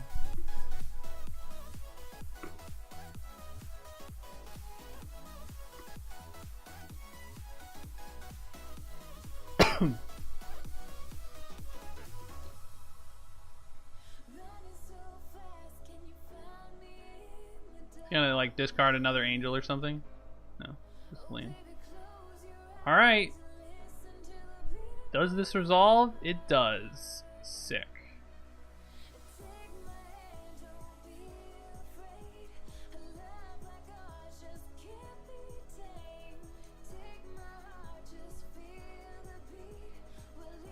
Alright, opponent has 12 cards in the library. No Viziers that I see in the yard. Can they win from here?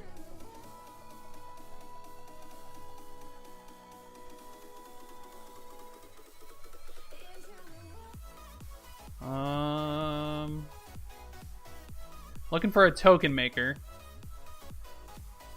That's not any of those cards.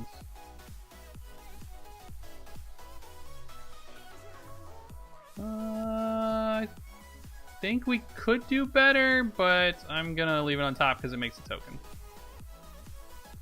And just so he doesn't gain an extra life, here we go.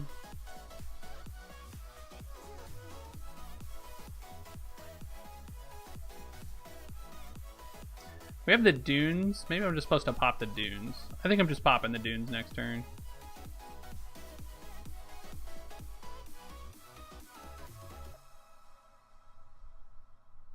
Is he gonna immortalize Champion of Wits? Sure is. Alright, 11 cards left in his library. Okay, I have to pop dunes.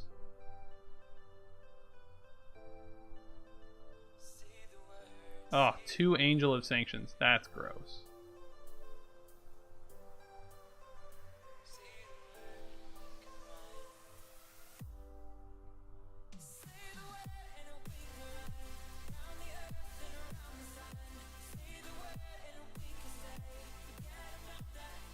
I don't know if I can survive another 7 turns.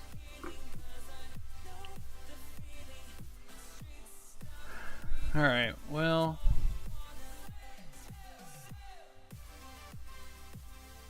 we're gonna do our best.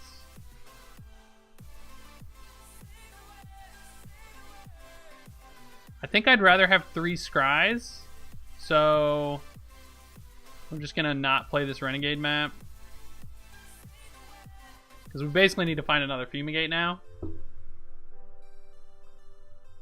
think we have 3 left in our deck.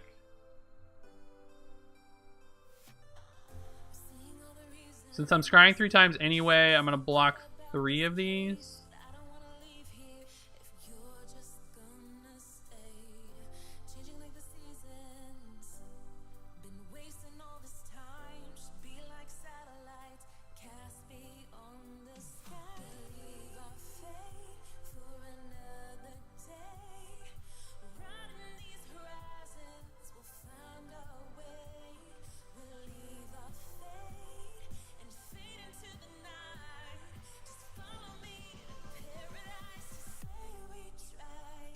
Alright, there's our Fumigate protection. We're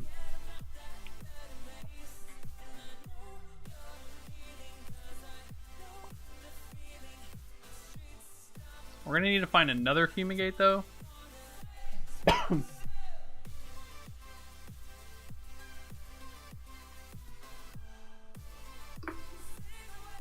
What a weird game. This game is played out so weird. Coat of Arms? Yeah.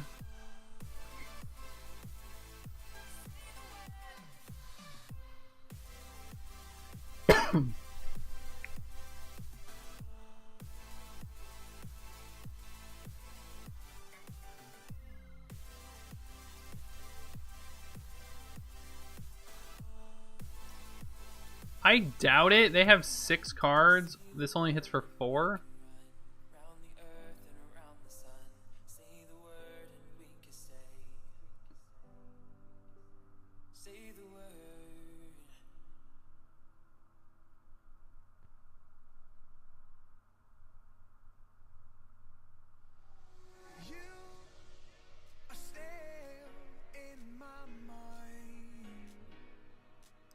Alright, so he's trying to mill another Fumigate.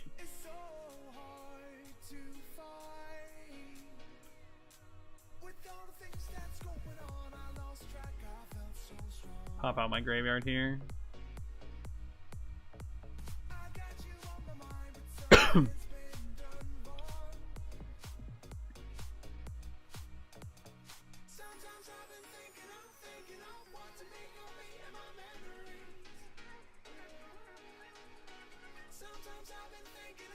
So we have start to finish in our yard. We can kill one of these if we need to.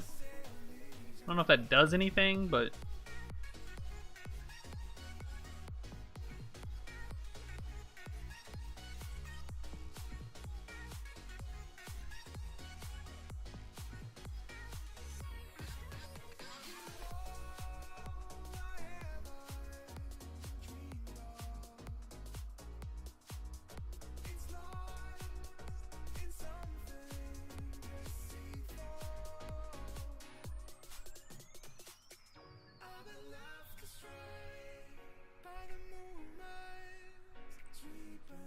Binding.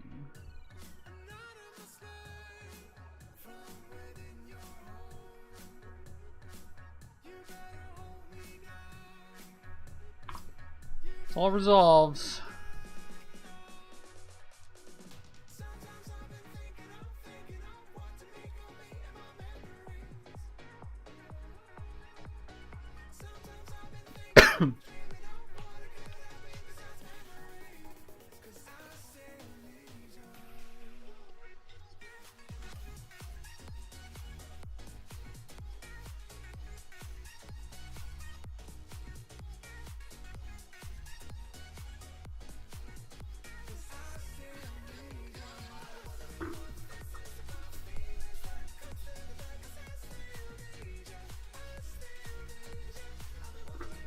I feel like scrying 4 times might just be more valuable.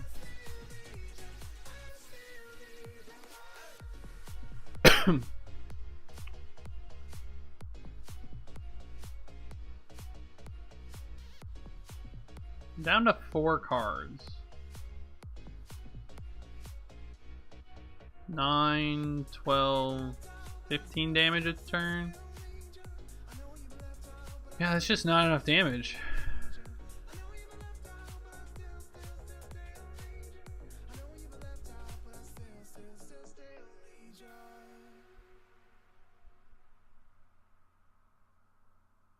That's fine.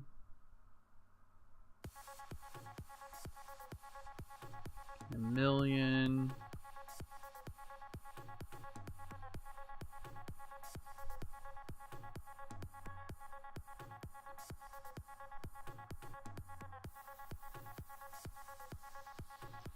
Game is essentially crashing right now.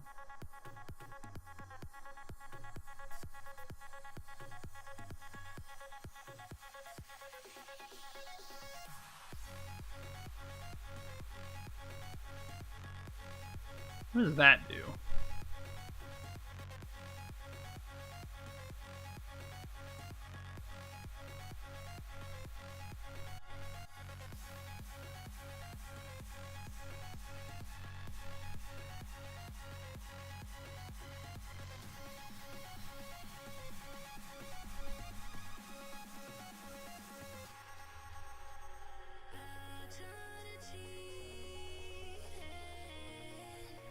I'm gonna leave 1 scry up.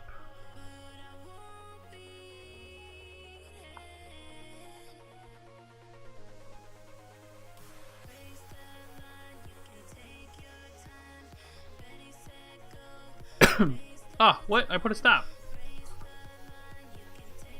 That's sad.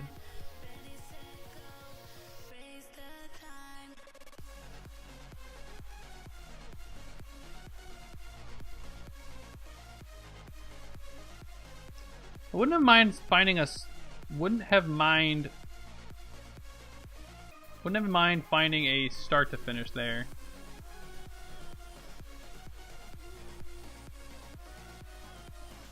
We have 1.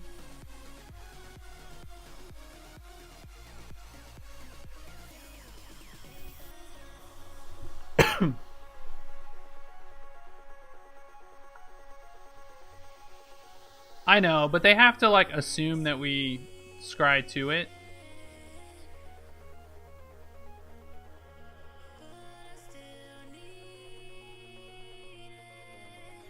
Alright, well, we still haven't hit it.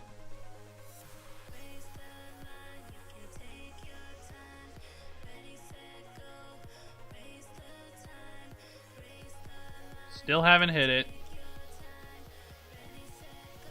Yeah, that's kind of what I was doing last turn.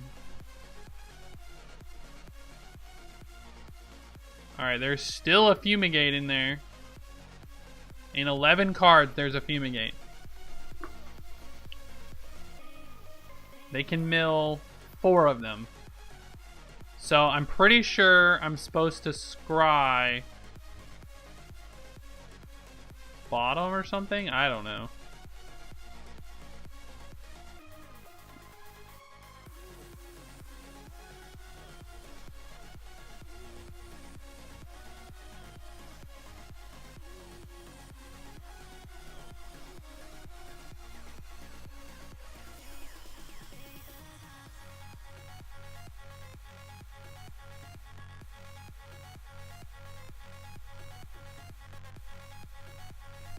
It's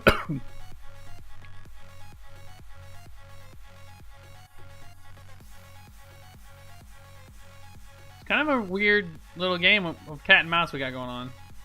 He's not doing enough damage, and he can't mill me fast enough.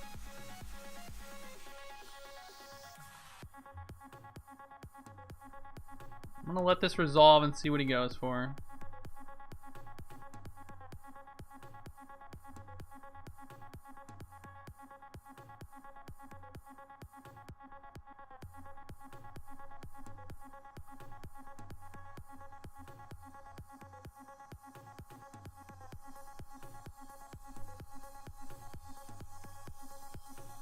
Now he should mill me.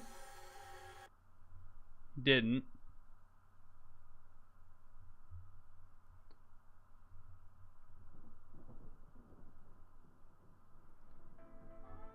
Alright, which of these do I want back is the thing. I think I blow up.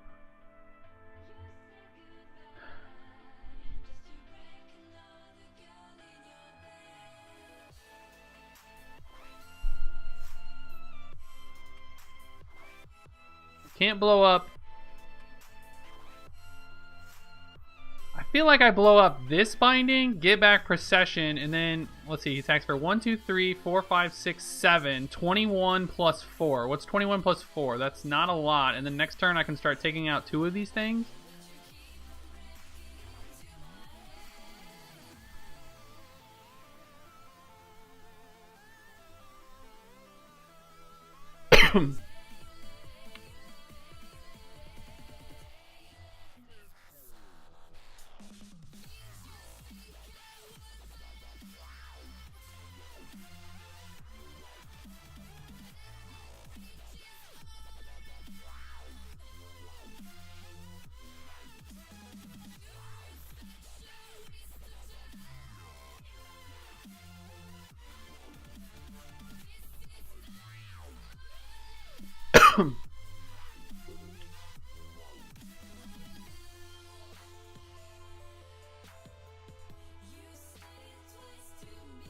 He's sending 2 at Veraska, the rest at me. That's fine.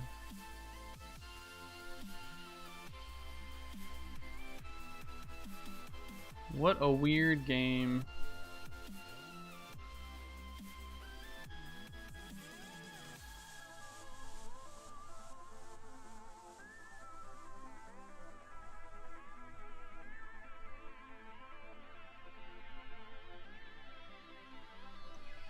What a weird game.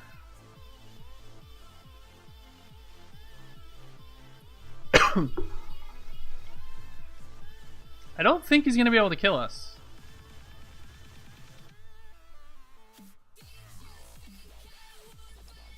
This is a pretty insane game, to be honest with you. Alright, he's embalming cats. Fair.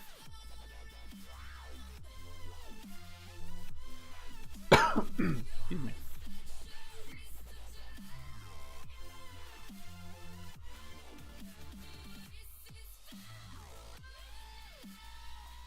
Alright, maybe.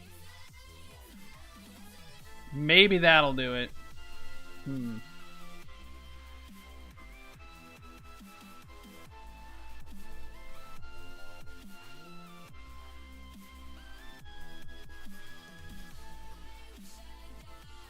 Oh my god, this is ridiculous.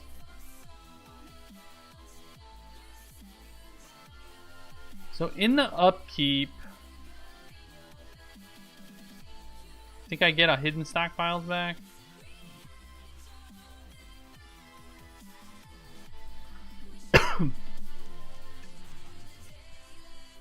This game is great. Opponent's at 275.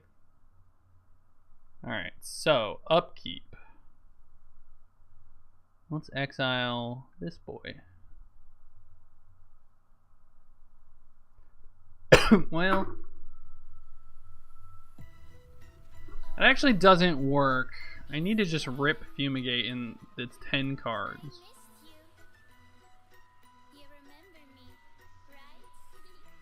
Fatal Push?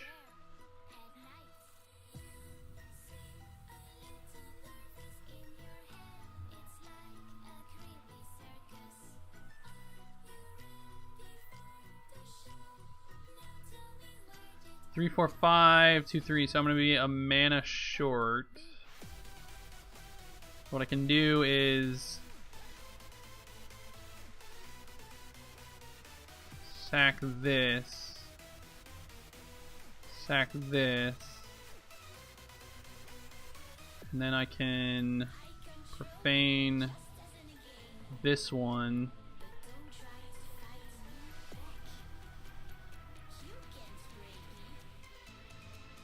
And since we sacked something, we're gonna gain 4 servos and 4 life.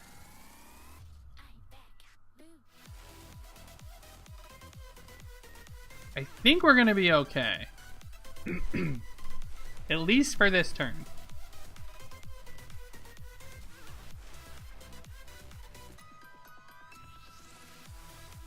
We got another Sacred Cat.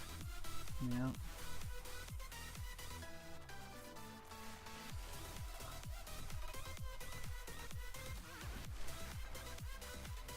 So what's 8 times 4 is 32?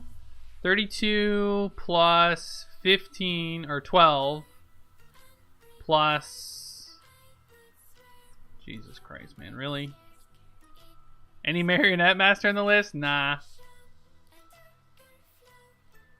Alright, so 32 plus 12 is 44, plus 2 is 46. So we need to block 4 damage.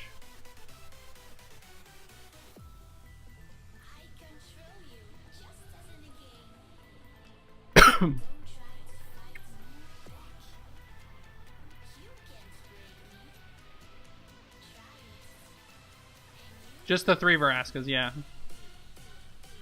I hope I did my math right here. Otherwise we're dead. Oh no, I did my math wrong! Oh, I'm so sad. That's alright. We're up 5 minutes on clock.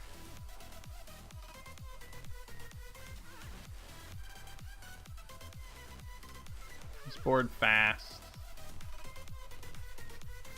Sorry, there were only 2 Duraskas. I miscounted. Yes, I miscounted.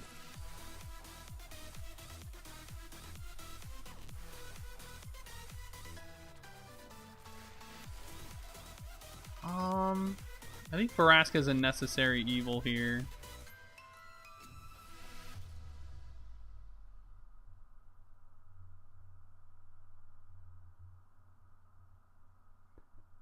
It's fine. This game comes down to clock, not who won round 1 or game 1.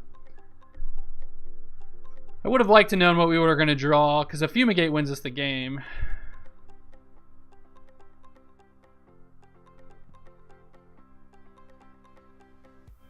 Hey, J Unit. Opponent's got 4 minutes to R9, so.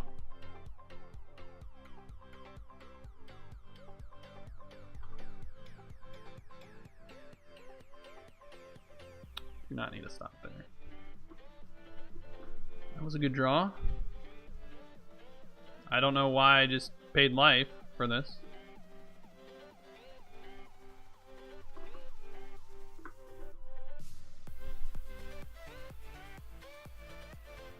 Search for Escanta, really.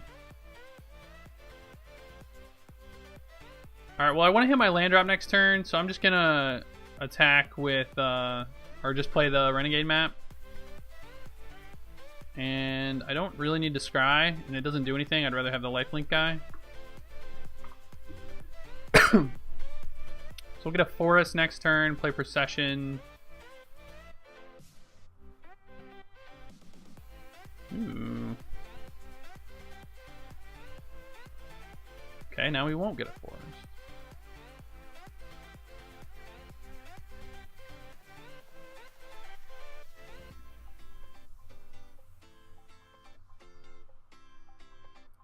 Does he have another one?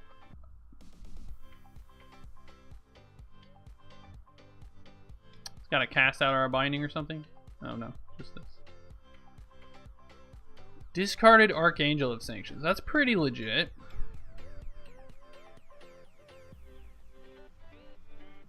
I want to hit my land drops every turn because I have this Vraska. That's a 4/4. No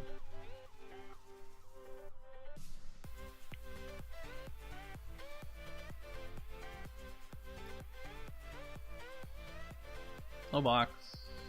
Don't care about the life.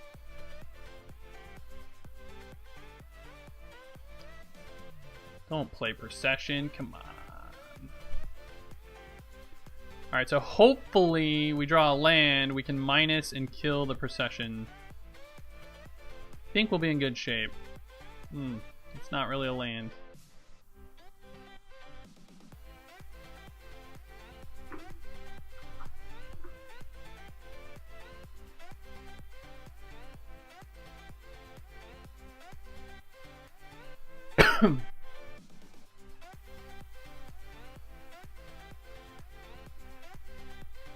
Oh, right. Oh, Dion. Thank you. I should have attacked and then I would have been able to play Veraska. It's actually okay, because when he returns the Archangel here, we'll be able to kill one of them. It's going to work out. But yeah, you were absolutely right. I assume he gets the Anointed Priest with the other one? Yeah.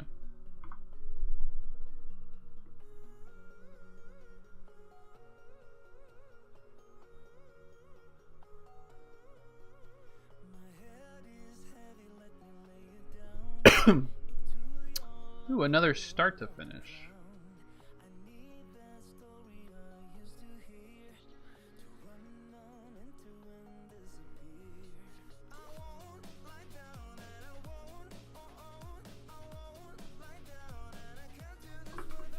If I can tap my mana, right?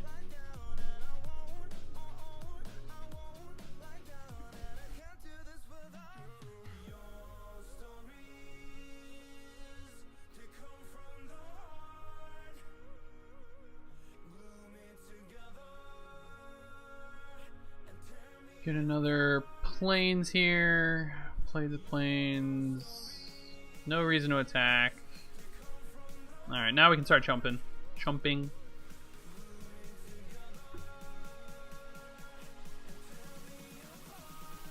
Problem is he now has Vizier too. Again, doesn't really do a whole lot though. We have another start to finish in our yard.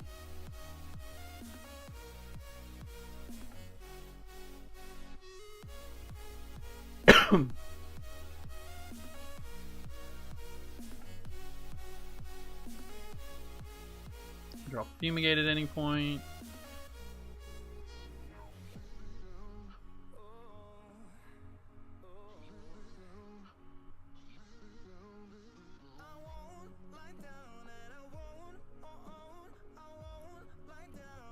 I don't think there's a world in which I can leave Veraska up. Let's take out Archangel. Take out your Archangel.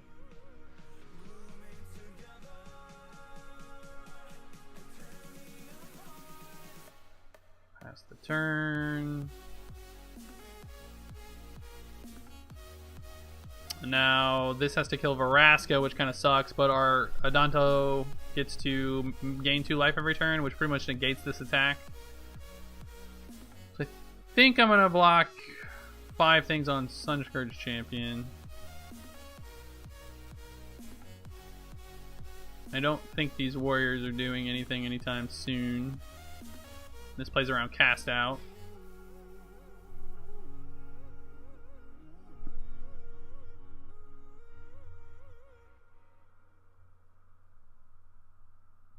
Ugh, that's so gross.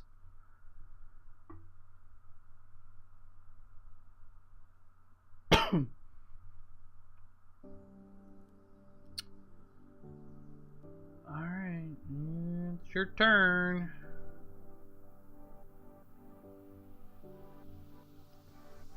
He's drawn 3 very good cards against us.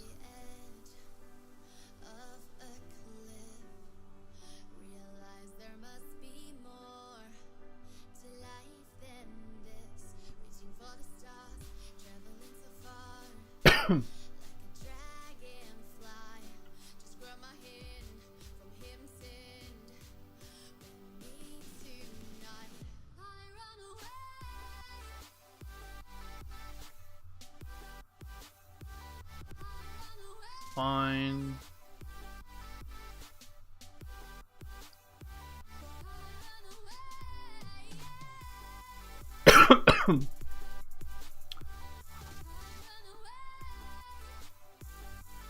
I can do this at instant speed, so there's no reason to...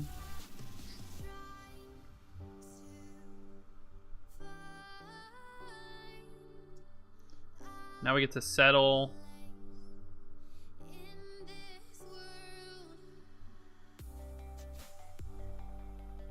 That was pretty good.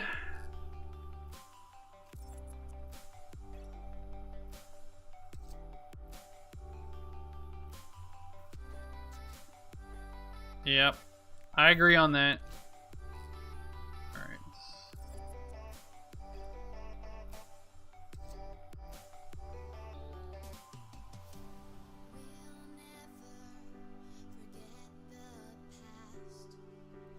Our opponent's draw has been very good though. Double Fragmentize, triple Archangel of Sanctions. Like, seriously?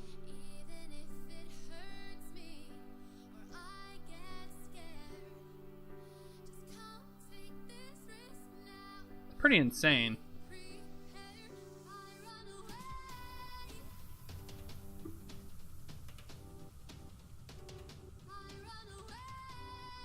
So now we need to top deck.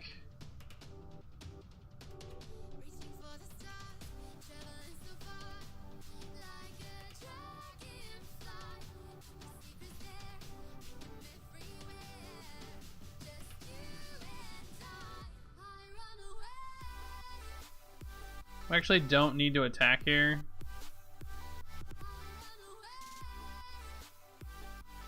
So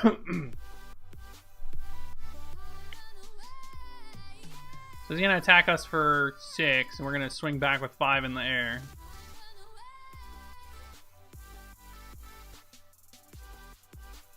God, it's so gross.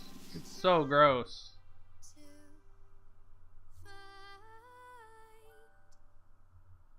He had all 4 in the top half of his deck.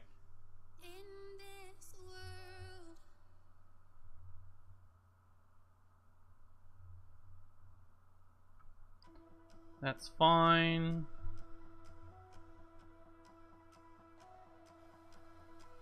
Alright, so we're looking to take... We gain 4 to 11. We take 9, 10, 11 off this.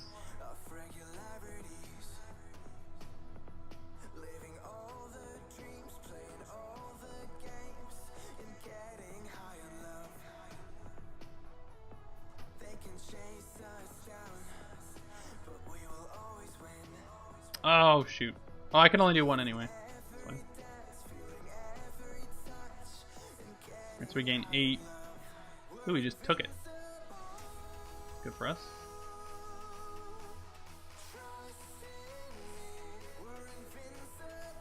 It's 10 seconds.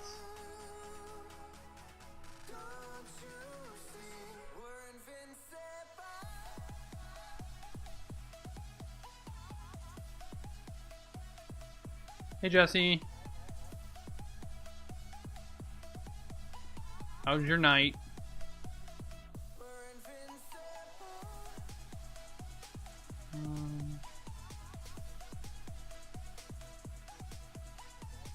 All right, we got there.